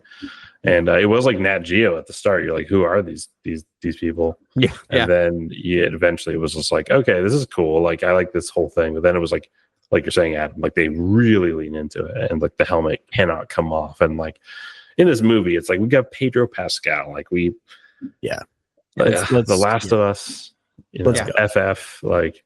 Yeah, he's the biggest face in Hollywood right now. Literally is. Yeah, let's you're paying for it. Use it. Yeah. All right, cool. We got two more small things and then one bigger thing. I want to sort of end with the Andor season 2 panel. And then that might dovetail into our rewatch. But Star Wars Zero Company announced. So this is a turn-based game.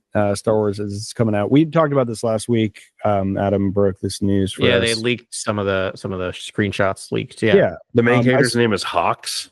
That's a cool name. I did see a little clip from this.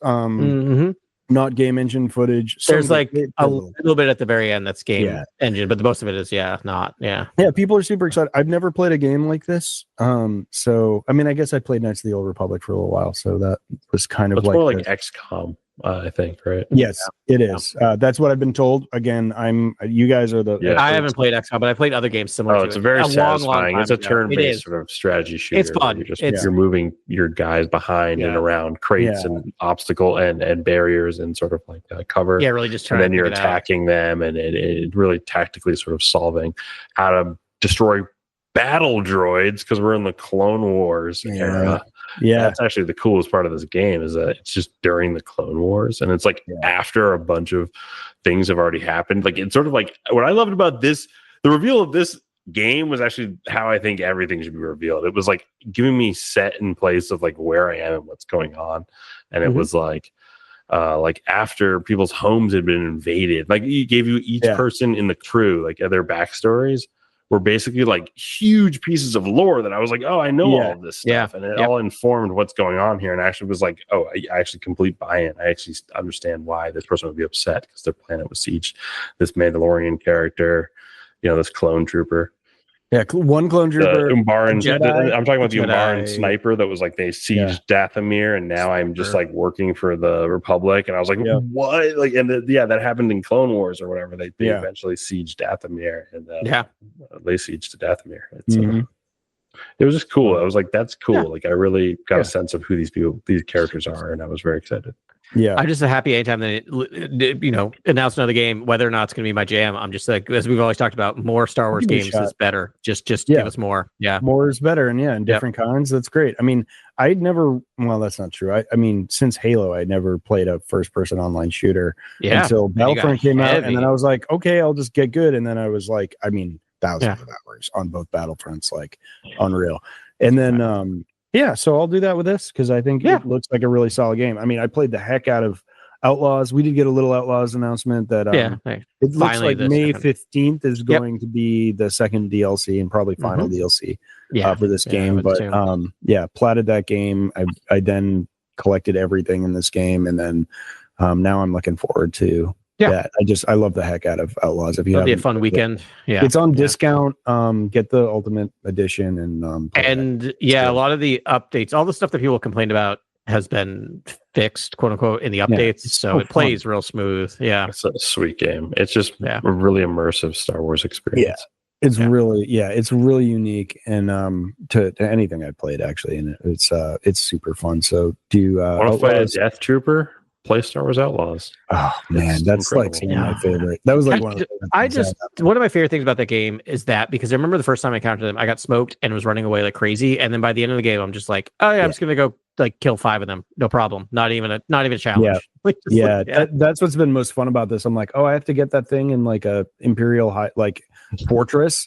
Like usually that would be a thing, and I was like, nope, just like swept in there, beep, beep, pop, beep, bloop. Like you're done. Set some traps on some alarms, just like sneak up and smoke everybody, and then and then just take down everyone else. Like, it's a sick game, and like especially with like I did that with the stealth armor, and it's like they don't even know you're there. What I really like about Outlaws is I think it's between Empire and Return of the Jedi, right? Which is so cool. It's a really cool era. Yeah. And you're messing with syndicates. All right, so that's a syndicate story. There you go. Yeah. Play Outlaws, please. Yeah. So Zero Company's there. The other thing was they talked a little bit about High Republic's about to end in the next 2 months. and they showed some sort of end game like visual stuff, and I don't know what it is yet, but they talked about the High Republic Luminous 9, which is and so they have 9. I want all the Black Series figures. Oh yeah, all 9. Yes. And they're in what are they called? Jedi Sentinel armor. Yeah, like Temple Guard. Temple armor, Guard, yeah, I would call it. Yeah, Temple Guard armor, which we know from like the original trilogy, prequel trilogy, Clone Wars. Like when you see Temple Guards, the Grand Inquisitor was a Temple Guard before he became Grand. So like it's dope armor. So it's like you get Jedi in armor, like dope, like white and gold armor. And it's like this team that they're about to send in. We don't know what the armor does. We don't know why the armor. Is this they're strike force? Ooh, good point. Right? It could be Cortosis or something. Could it be Cortosis? Like, is it something that's going to shield them from the? I feel like from the blight, at one from point. the gas, or the blight, or the what are they called? The nameless. The nameless. Yeah. No, it looks super cool. This visual had leaked out a little while ago, but we didn't know what it was. Like it was very limited, and so we didn't know who the Jedi were, and now they've like named them. The part of this panel that I was a little surprised about, which we talked a bit about off air, is one of my predictions that they were going to announce like what the next thing after the High Republic is going to be, and they just didn't. There's very little going on. Yeah.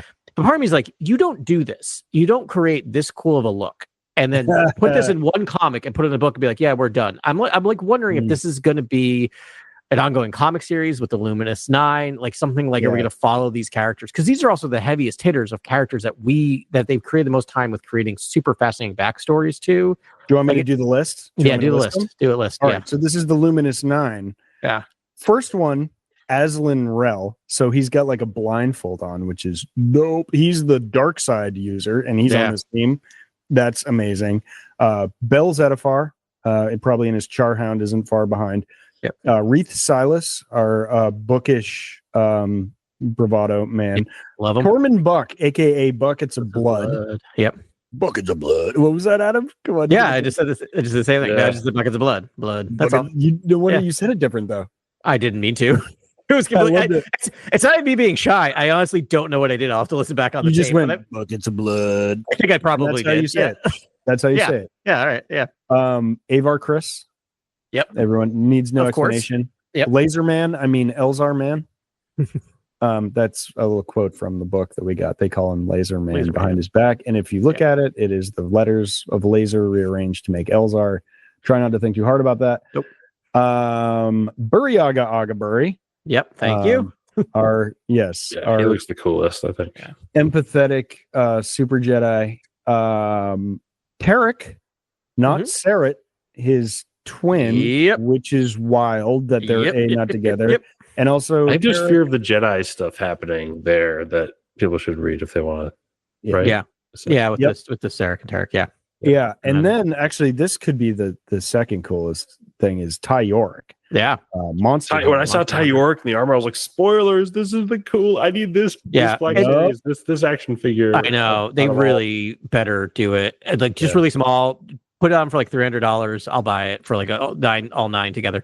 But what's interesting is I really think the marketing was lacking here. Like I almost want all the lightsabers from this era, and I almost want like a Ty York's lightsaber is probably my favorite lightsaber of all time. That might be like it's so good. What I love about this is these 9 are from all the different series, whether it's High Republic Adventures, High Republic, the books. Like I love pulling these characters together, and I'm just like, and also remember this is like the first thing when we learned about this, it was codenamed Project Luminous, right? Project Luminous was the name of this whole thing from the beginning. So I love the fact that they're literally ending with the Luminous 9. And it's like, I don't know, chicken or the egg, which came first, but it's kind of perfect and I love it. And I'm like, I don't know what's going to happen to these 9, but I'm like, I would love to have an ongoing series with these 9 characters in some way, like whatever it is. Yeah. The fact that they put a super team together is amazing because this is a super team. They all do it's the Avengers things. Of the it really is the Avengers thing, and I'm kind of here for it, even though I really don't. I want to keep my Marvel and my Star Wars separate. But we love it when a team comes together. Yeah. I mean, I'm wondering how they're, because you're right, this goes across all the comics and the novels. And it's like, is this just going to be in Light of the Jedi?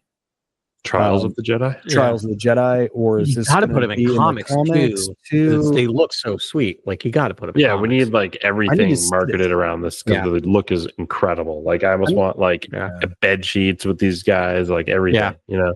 I mean, how cool would a live action like feature film be like to cap this off? I know like this is a literary project. Left? They already did like so many epic things though in the novels. You're like, it's like a giant space station blowing up, a hyperspace disaster, a fair, on a fair. Fair gets attacked. Like where someone's riding dinosaurs. Now an occlusion zone. Like it's been like the craziest sort of hostage crisis of all time in galactic history, and it's crazy no one talks about this.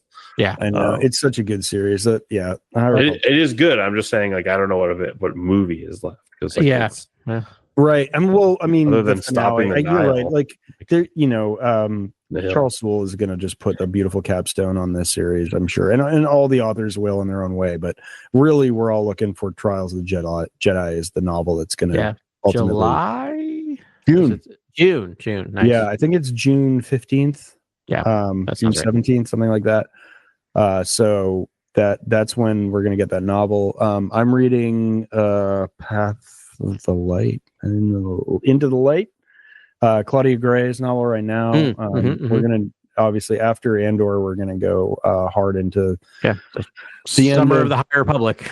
Summer of the High Republic. That's what we're gonna have. And so the Luminous Nine will be a big part of that, and that'll be cool. So the last thing, there was a panel about Andor season 2. I watched all of that, by the way. Okay, so I illuminate. Can I hold on before we do that? Because that's going to lead us into it. I want to do small corner on Hasbro toys because we had texted about this. Okay, just the one thing I want to say is they have the Cal Kestis. That looks like a figure. But the one thing I don't know if we all noticed is that if you buy that, you actually get 3 or 4 different heads and 3 or 4 different lightsabers, and you can switch them out. You can switch them out, so you can just like you can do in the video game. You can actually like there's like Buzz Cal Kestis, so you get like the heads and stuff in there, and the lightsabers. So that's all I wanted to say because that kind of came out of our text. Also, play Jedi Survivor; it's fantastic. I'm gonna buy it. I'm gonna buy that. So that figure was crazy looking. I know, it's wild. That's a cool print. I really like it. Quick side note: my nerd life and my work life collided. Last weekend, I was doing a open house thing, and I teach a mock class to like 9 students, and I just do it on crime in the media. And so I asked them about like what are you watching, and then I have a side discussion of like, do you think games now are considered media? And so like in terms of narrative media. And like I said, who here plays video games? And most hands went up. I'm like, what are you playing? And one kid goes, I just love the new Star Wars game. I'm like, Survivor? He's like, yeah. I'm like, all right, let's talk after class. You're cool.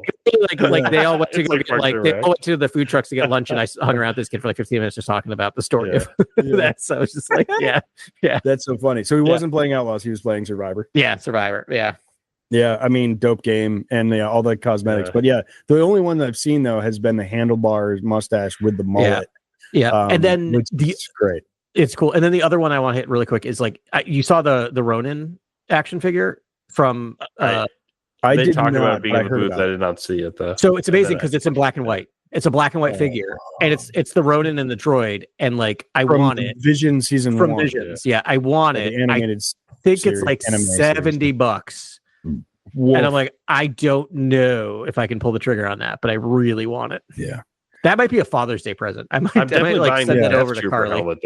That's they also rolled out the Death Trooper helmet.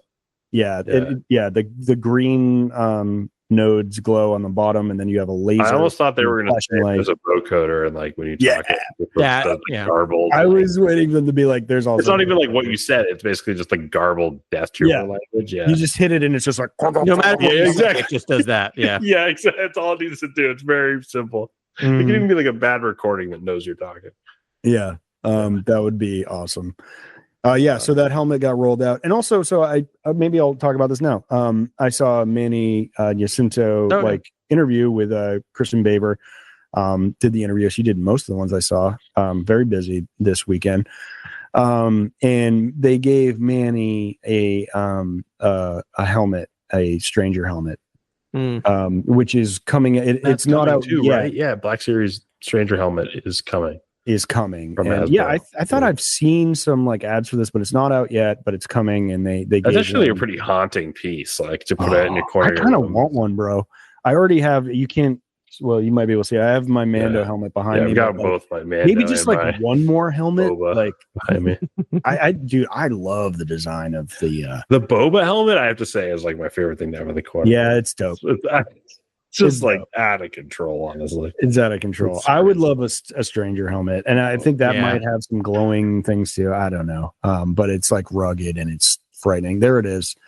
We used to do this live, and we would show this to you. But there is the Boba helmet, looking dope, and dented, and all the fun stuff. It's dented, and I think there's some wear and tear on the Death Trooper helmet, is what they said. Yeah, that's what they said. It was like. Yeah, they spent some time putting some wear in it. Actually, thank you, Grant, for being like, toy things up. And I happened to be in front of the TV and threw it on and saw that roll out. So yeah, toys, Hasbro killing it. Hasbro, a local company to us. And soon to be more local to you than me. Yeah. Are we back to Andor? And so now we finally yes. I loved this panel. Did you watch it, Ben? Did you watch it? I didn't. I think I just read a sort of summary of it. So please take it away, buddy. First of all, everyone's just super talented. Obviously, the cast and Tony Gilroy and even the hosts were super fun. And I was going in thinking like Tony Gilroy was going to knock this out of the park and have to talk story, but like it quickly moved on from him. And Diego Luna, I just have to say, is like just the man. Whatever Ryan Gosling was rolling for a charisma check, he's got like good innate charisma, but like Diego Luna rolled like the highest roll. It was just he is just the coolest, nicest guy in the world, and just blown away by all his commentary surrounding the show, and really sort of like talking about the journey right to Rogue One, which is pretty cool to hear everyone talk about. Was sort of like, we know where this ends, but and then when he eventually, I think, stopped talking about his character or got to the end of his sort of description of sort of what he's doing in the series in a broad way, he was like, you're going to look at Rogue One in a different way. Okay. Let's go. It's going to change your perception on Rogue One. Because so we all did a rewatch this past week of season 1, and I'm like, I'm fired up. Like, it took every like piece of diligence in my body to not watch Rogue One right after it. Exactly the same. Yeah, kind of like, we're gonna save it. Yeah. We're gonna save it. Yeah, we're gonna save it. Yeah. I'm so into that. I might just watch it tonight. But it's gonna be amazing, and I can't wait to see it. I think so I've got some stats for you. Sorry, I don't have any real life experience, but it's 140 sets across 7 stages, 2 backlots, 24 different locations, 700 costumes, 156 creatures, 30 droids, and 4,100 VFX shots. Yeah, 41. That was the VFX shots at the end. Tony was just like, "Yep, that happened. Yeah, that's a lot." But I guess I called for it. I was like, that's just when she talked about just how many VFX shots were in the movie, I was just like, wow, that's that's going to be amazing. Yeah, that was the creative panel. Then there's the cast panel, and the Alan Tudyk applause that he got. It was honestly, it's sort of like a lot of the things, a lot of my takeaways from Celebration this year was like, and I love like Adria Arjona and like Genevieve O'Reilly and everyone else in the Miro's like the Dedra Miro actress. Like, I love all the other actors. Like, they're all just incredibly talented.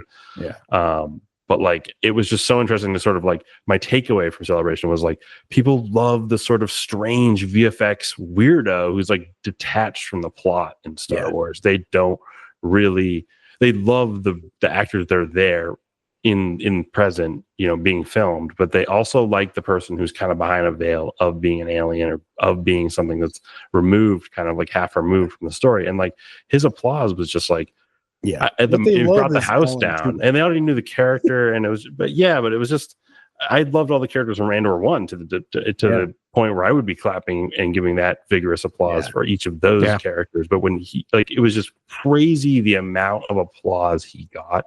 And just like what he means to people. And K2SO, looking back on Rogue One is the best part of that movie, and like it makes that movie just indelibly great in a lot of ways. It's sort of like every little minor action beat is enhanced by K2SO, which is like what you need droids to do. And I would say it's almost the best in Rogue One out of all the movies in terms of like droid enhanced scenes. Yeah.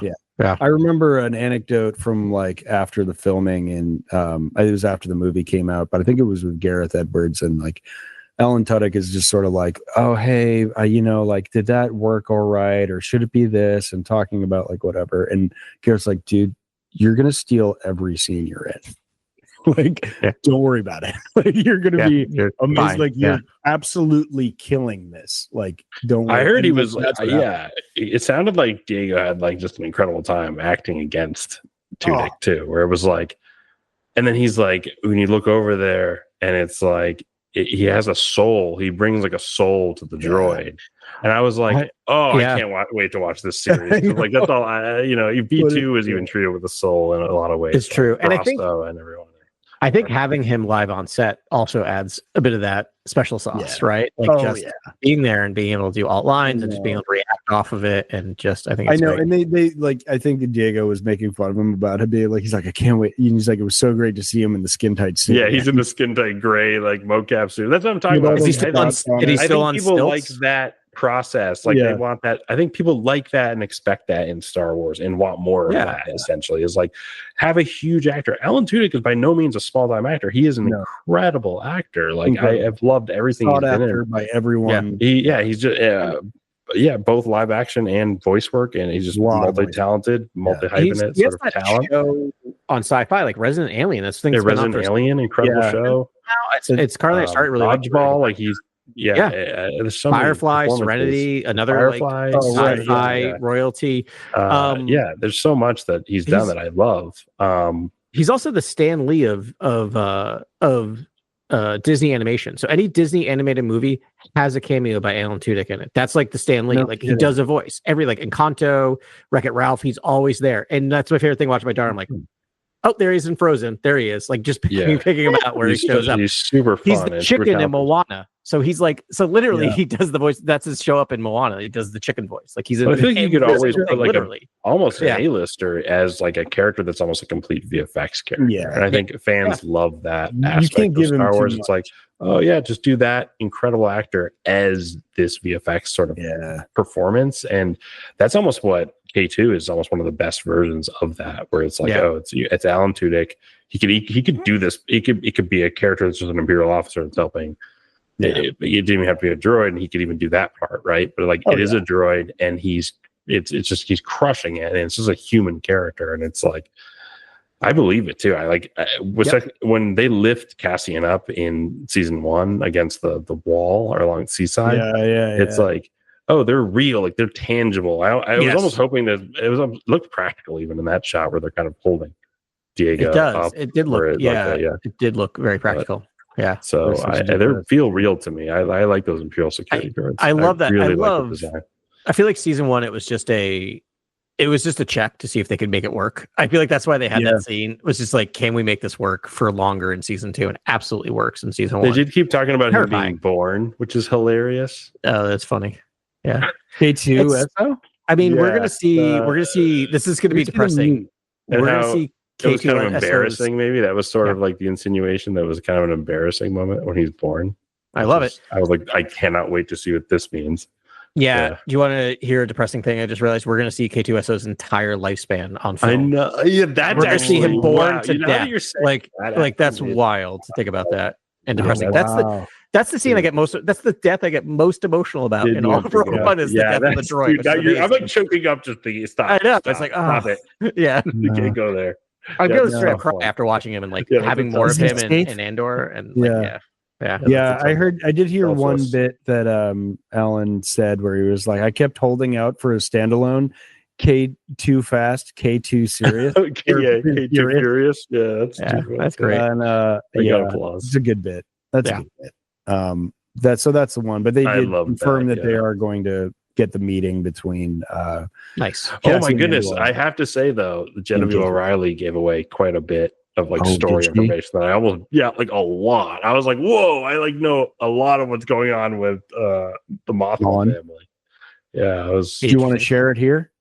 Well, she said there's a wedding at the beginning of season 2. Well, we saw that in the trailer, which also makes sense. And then she says like but then she talks about being embroiled in like Chandrilan politics, then having to like separate out and find other means. And and we're actually going to Chandrilan, right? I think they mentioned that.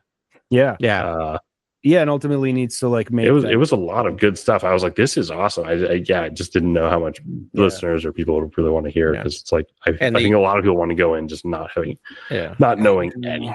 And not surprising, the early buzz from season 2 is through the roof. Like, people have seen it so far. Like I think they've they showed critics, a little clip, but I think they've critics watched the full season already, and like it seems to be like the early I think they're still under embargo, but like the early kind of secret buzz seems to be it's a masterpiece. Like they just even raised it past season 1. It's not fair, but I expect a masterpiece. Peak TV era, man. It has to be. It has to be, or else it's like something that I'm going to watch every year for the rest of my life. Probably. Honest to God, I just it was like I told this. I think I told this off air. My wife and I were doing the rewatch of Andor, and we started it kind of like 2 weeks ago, knowing, well, if we watch like one a night, we'll get there. And then I realized we traveled, stuff didn't happen, and I'm like, well, we'll get through the first 8, and then I can get caught. We'll watch the other 4 before it. Yeah, we finished it last night, because like once you get past the halfway mark on Andor, it's really hard not to keep hitting the next on. Like we watched 4 episodes last night and went to bed really late to just finish it, because we're like, well, no, we gotta finish it now. Like you can't stop watching it. Once he goes to jail, it's just done. You cannot stop. Yeah. You cannot stop. Yeah. Nope. Yeah, it's just right that there. Should be a Disney ride. The escape of Narkino. One way. One way out. You get shocked. The Wilro Hood people, do they do the ice cream run? Do they do the Cantono run? Yeah, they must have. I didn't see it. Do they do the Narkina 5 run later in the day? They're like, guys, we'll meet back up at 3 p.m. for Narkina 5. Like, I did hear that there were 20 people dressed in the full costume, yelling "One Way Out" like everywhere. Just like that's amazing. That's honestly incredible. Yeah, I want to be in that squad. That's honestly, it's super fun. I can't. Yeah. Melchi. You all get drinks after that? Like, what happens at the end of the day? Totally. You just go over to blue milk. Melchi. What's happened in that panel? Dead Kyle Solar and Denise Goff, is that her name? Yeah, that sounds right. Dedra. They were talking about their relationship, their characters, the relationship between their characters. Well, Kyle Solar wasn't there, right? It was just Cyril. No, Cyril was there. Oh, he was. Yeah, I'm talking about a panel that was. He wears glasses and has a beard. He looks very different than that's he looks. That's the thing where she was holding a little card. I think there was like some photo or something where he couldn't make it or whatever, but like where he wasn't. I didn't know he was on the panel. But anyways, they were talking about how there's just a lot of awkward staring. And I was like, perfect. They're just staring at each other. That's the least shocking thing I've heard between those two people. Cook. Yeah, perfect. Oh my gosh. Yeah, it seems like Gilroy's throwing the house at this thing, and he's gonna have something he's super proud of when he's done. It's gonna be dope. I mean, do you guys, so we had talked about wanting to talk about our season 1 rewatch. We've kind of been doing that a little. Anything else you guys want to I will say I need all the heroes I can get, Lonnie. Yeah, I left. I mean, I love this show. Rewatching it, I didn't know I could love it more, and every time. I honestly, and this might be an overstatement, but I don't know if it is. And I think I said something akin to this earlier, but this might be the best thing Star Wars has ever done.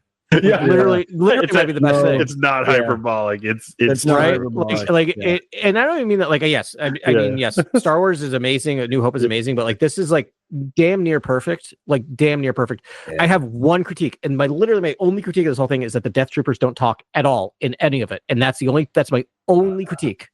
That's literally it. Is I don't hear Death Troopers speak. Cheer and be like, that's it. That's literally the only thing I have to say that's negative about the entire thing. Where are the Death Troopers? Last episode. Last scene, they're escorting Deidre around. The other thing that by the way, it's so good. The other thing that I just put together, not really put together, but I really appreciate in the second viewing is how much like Luthen's whole story is amazing, and just talking about how much he's like trying to create hurt and suffering because that's how you start a revolution. Like he's pushing them to limits, and then doing that, and then flashing back to Ferrex or going back to Ferrex is the perfect storytelling because like you're actually seeing the impact of his actions on little people, like on the little people, and like it's how much suffering is happening. It's a little wonderful, like mining town.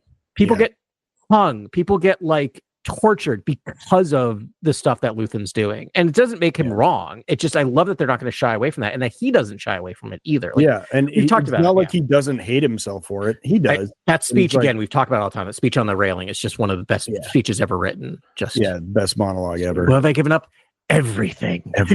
Yeah, so good. So good. That show is perfect. Yeah, I mean, so I've been doing a Rebels rewatch too because I want to see how these two things collide. I think I'm about to start season 3, so I'm like halfway through. I also kind of want to give it some time because I know they mirror each other perfectly. So season 1 is like season 1 of Andor. Season 2 is going to be the first arc of Andor season 2. Season 3 is going to be, and so on through the whole thing. So I'm like looking for the crossover. The biggest crossover I'm looking for is the Mothma escape. I think they can kind of butt each other, but that's the stuff I really like. The Mon Mothma escape I really want to see, and I don't think they're going to leave that on the side. But there was one crossover I saw, and it's one where like Dedra and her like attaché are like staying late at night trying to piece together this conspiracy. And the attaché, I forget it's just like he's like no, you're right, like it's too random to be random. And he's like, and he starts listing off the like recent attacks, and one is Kessel, and that is the rebels freeing the Wookiee slaves from Kessel like early in season 1. I was wondering about that because I heard that list. I'm like, Kessel sounds familiar for obvious reasons, but I'm like, I think I remember something from the era, so that's exactly nice. Yeah, that's great. Like, you got to do that stuff. And that was it. That was the only crossover I saw, and I'm like, I imagine they're going to do it kind of sparingly, but you have. But it's something they're acknowledging its existence. Like that's right. So yeah. So someone's paying attention there and doing all that. Another quote, and I think I texted to all of you, and they're just like. It's Cassian asking I forget her name, the blonde rebel, like who lives in these fields, and she says shepherds, nature lovers, mystics, dead enders. And I'm like, oh my god, I want that on my gravestone. Shepherd, nature lover, mystic, dead ender. Like that's like just the coolest quote I've ever heard in my life. That was an incredible quote. Yeah, incredible quote. Actually, Grant, you've mentioned that before too. Dead enders. I know you're just like eat like candy. I haven't given up on Cassian's sister, and I think it might be Cinta. Like this on my third watch. This fascinating. Wow, interesting. Okay. I'm like, they're talking too much about it for like, I know Marv is like, give up on your sister. It's not a thing. She died. Everyone died. But like, I just don't feel like that's the case. I think like Cinta makes a lot of sense, but she's very committed to the cause. Super committed to the cause. You don't really, which makes sense if everyone she knows got killed, including her brother, to her assumption by the Imperials. Yeah, everyone she knows. It's like everyone was killed by stormtroopers, and it was like, did she escape out of there and just assumed her brother was killed by stormtroopers because he was captured? I just feel like that might play out, and it's only in my like third rewatch that I'm like, no, I'm back on board. Like before I was off, now I'm back, and I'm off, but I can see how watching a third time we get you back on, because then you're really in it and you're really looking for stuff. So I love that. That's super fascinating. Yeah. The other thing to really watch, and we don't have to make a whole big deal out of it, but just it was a harder watch this time than it was when it came out 3 years ago. A lot of the stuff that's going on in that show is really parallel to the point where Carly had to pause it and be like, this is frightening how much of is like how much he saw, how much he understood about totalitarianism and the way it works, and just anyway, we don't have to go into it, but it was just like there was a couple scenes where I'm like, they basically implied that they were dialing up the fascism to like 11 in season 2, which is wild because the fascism is so heavy and like Nathan Rails' plan paid off. It's like this is exactly what he wanted. It got to be darker before, it's the darkest, most dark before dawn. Yes, the darkest just before dawn. Yeah. The night is always darkest just before dawn. Thank you. And,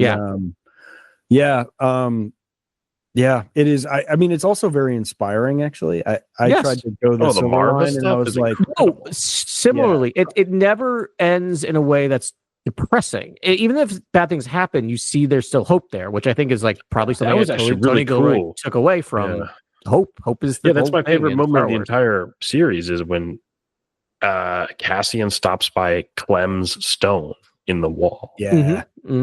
He makes that quick stop, that pit stop, and checks on his dad's remains brick or whatever that they do, right? The ceremony. They brick them. And then he has that cool memory of sort of seeing Clem teach him about people don't look down. They only see the rust. They don't see like the what you can actually get out of this world or whatever. I don't know the quote, but it's just a beautiful moment. So, it's like kind of a forgettable scene. Like I didn't remember that. I felt like I was watching it for the first time, and they're just cleaning machine parts together in the kitchen, and it was you're like, oh, this is such a great metaphor for everything.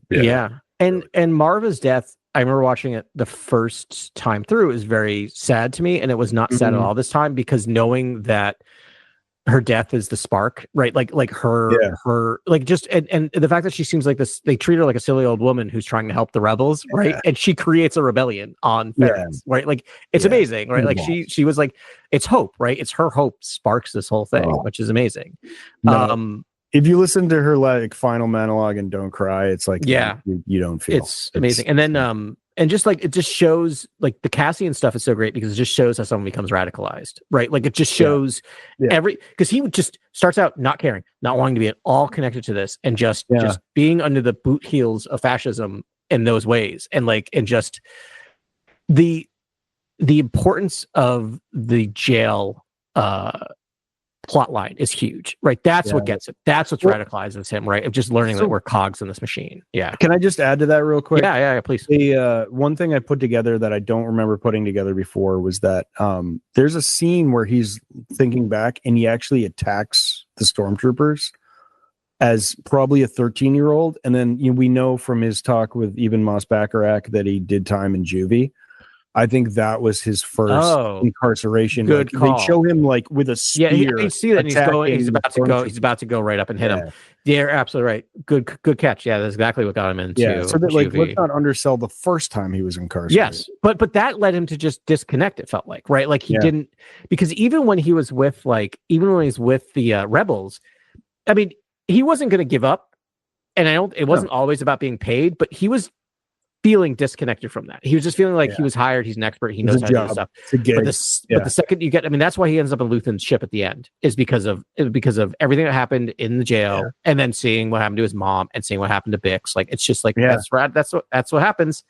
Yeah. I mean, that's politically what happens when you create an insurgency in a certain area, and you just, Can I give you the quote is like, she left a message with Brasso, and he said, tell him he knows everything he needs to know, and he's felt everything he needs to feel. And when those two things meet, he's going to be an unstoppable force. Yeah. And I was like, I love that line. Yeah. Yeah. It's such a good line. Yeah. Brasso. Oh, good. Every character, like even these like somewhat minor characters, are just amazing in the show. Like Brasso is just like, my favorite scene in the entire thing, and just to lead up to it, is the other person who works there who does the gong every day. Yeah. And just when he sends the stormtrooper up, I'm just waiting for him to get even when it first happened, I'm like, oh, this stormtrooper's coming right off of that that thing. Oh.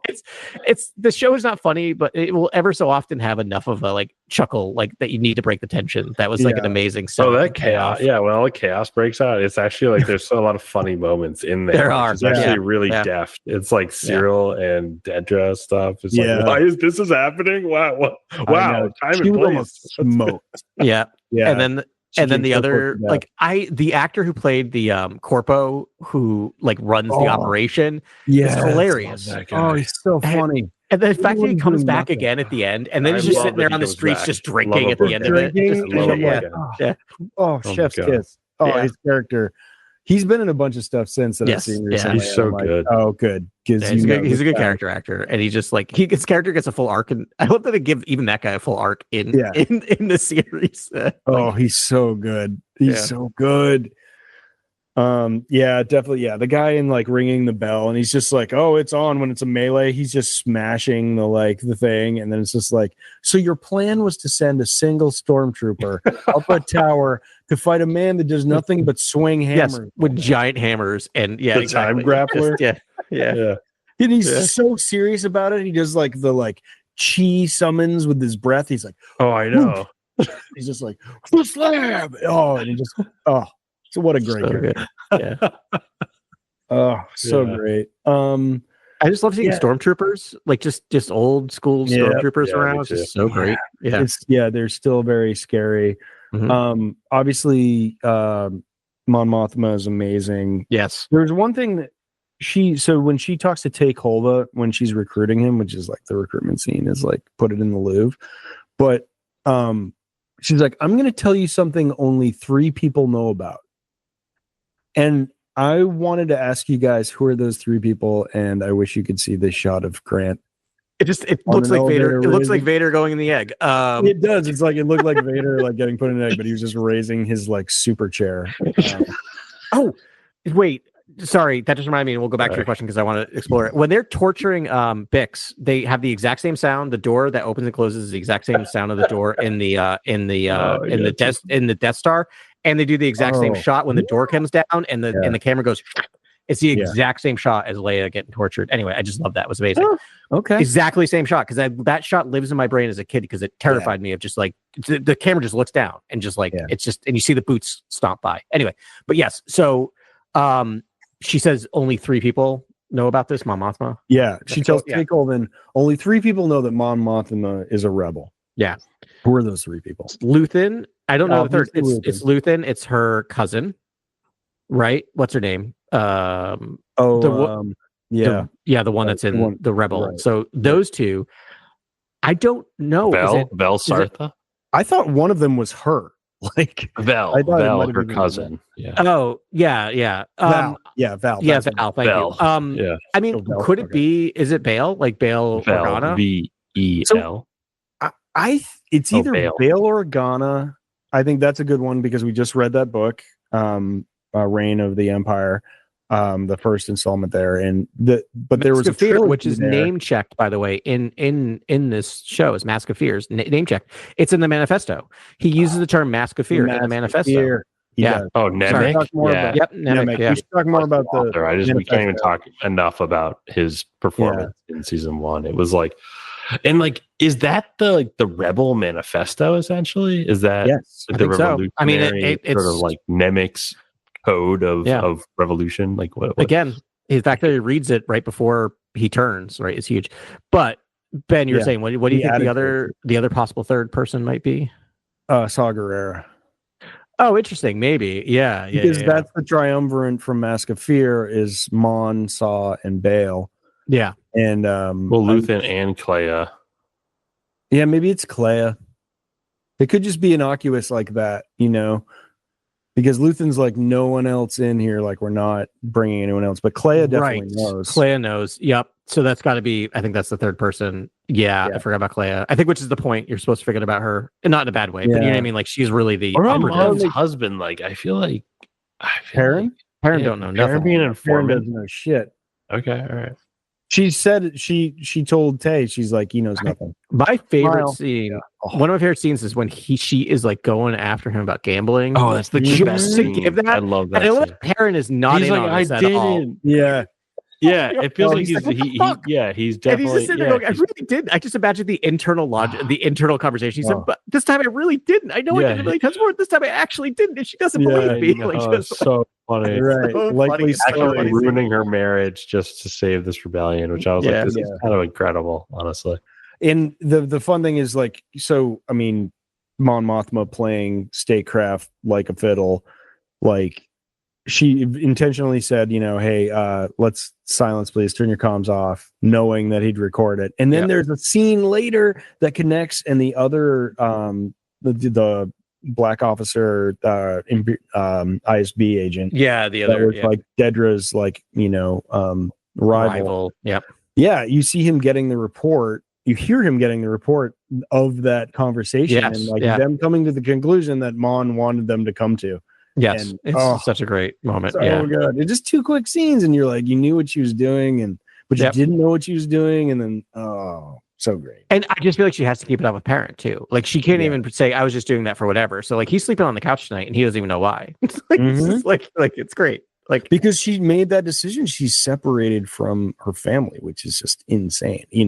Every molecule in her body wants to be attached to her daughter and her husband. And I mean, I really do think she loves her husband on like some level.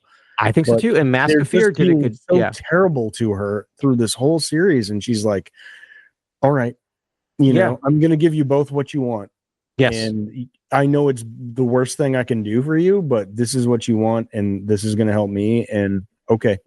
And Mask of Fear did a good job of like explaining what Karen's role is and when it works and when it doesn't. And the fact that I think she said the line there, like, there are times we've been close, there are times we've drifted apart. Like, I think with this arranged marriage type of thing that happens in this world quite a bit. So I like the fact that we saw them pretty close in Mask of Fear. Like they're never like completely together, but he was willing to help her and play a certain role in that book quite a bit.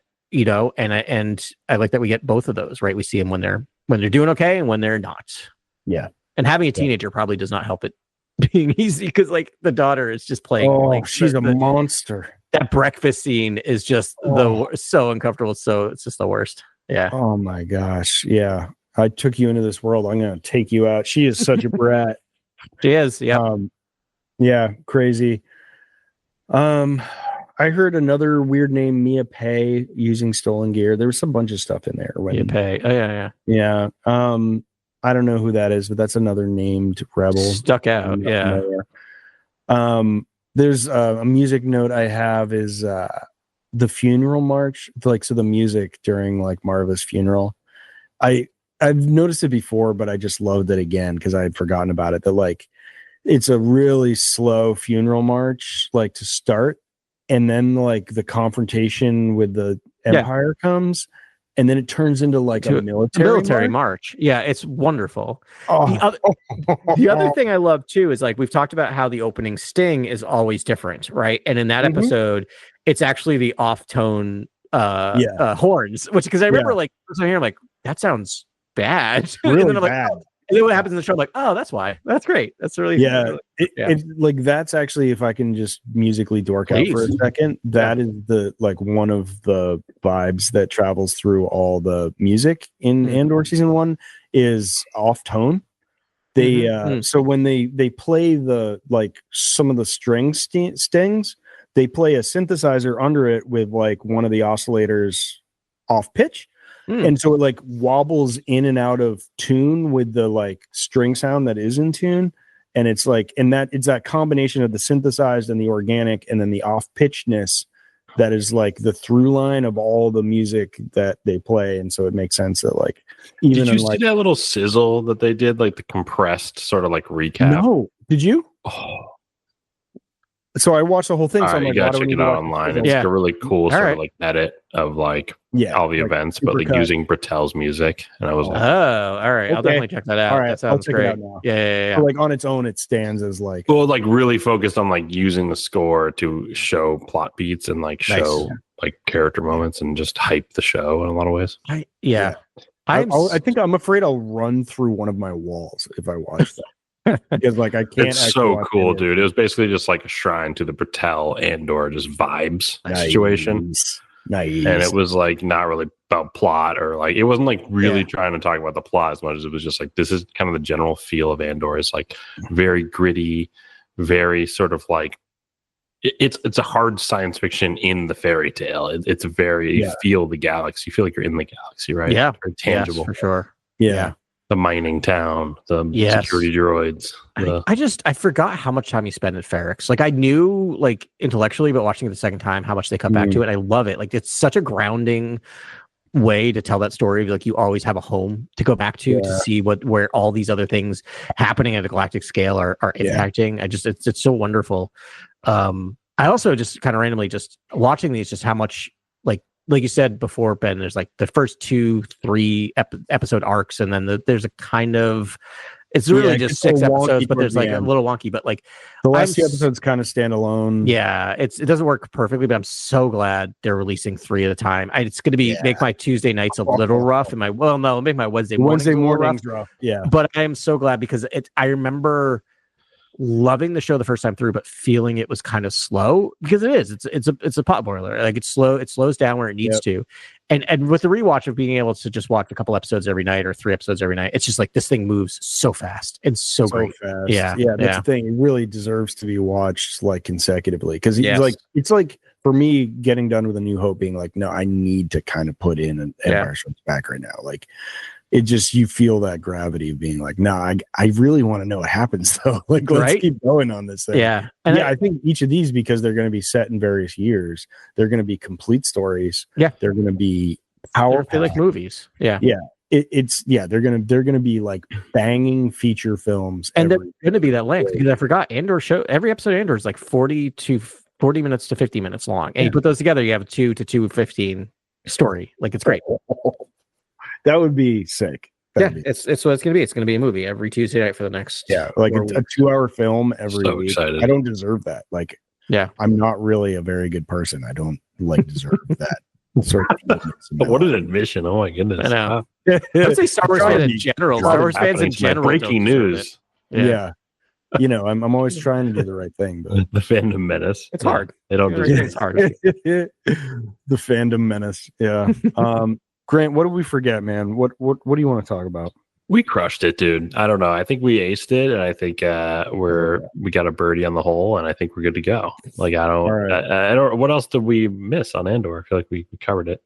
Honestly, I could talk for another 6 hours about everything. I just saw the best days with you guys. I think this was a great pod, guys. Like I think we'll have more to talk about in the future about all of this. These next 4 episodes of this podcast are going to be probably exercised.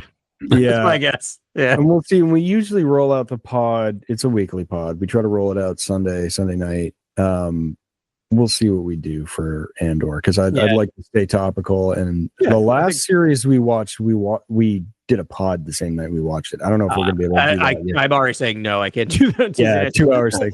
So we'll figure it out. Pause as soon as possible, and I think we'll just drop them when they're ready. Yeah. We'll see you that. I'm gonna make a quick pitch. I make music. It's fine. It's really, really good. Thank you. It's it's River Ghost, and you spell it R, vertical bar, not a slash, a vertical bar instead of an I. Yep. VERGHX. A ghost is dead. GHXST. So it's virtually impossible to find unless you know that code word.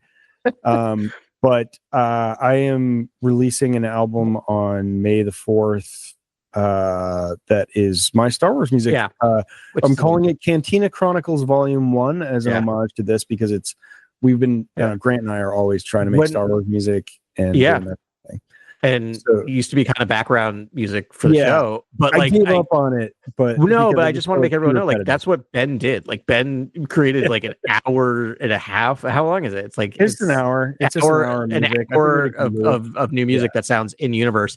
And I think what we'll do, and probably going forward, what we should do is put it in our notes, put it in our show notes, so it's always there. At least so you can Spotify link, or I have a link tree, and I'll send you that. We'll definitely put it in there so that anytime you can follow it. Yeah, but River Ghost, that's it. And so I'm also making other music, but I'm gonna do a continuous releases of just like in universe Star Wars music. Yeah. If you like it, check out everything else River Ghost does because it is. Yeah, you've heard a bunch of it at the end of these episodes. Actually, like last week was a song off that, and I'll probably do another song this week. Because Grant, where are the beats at, kid? We gotta. You need another handful of beats. Yeah, man. I've already just sprinkle beats on you now and again. I need more. Okay. And more. We're gonna keep it fresh here. Grant also another batch. I will bake another batch. Yeah, he makes the title music. It is sick. We had the ending music for a long time, but we've just been deciding to throw random beats that Grant and I make at the end of our episodes. And we've never talked about that before.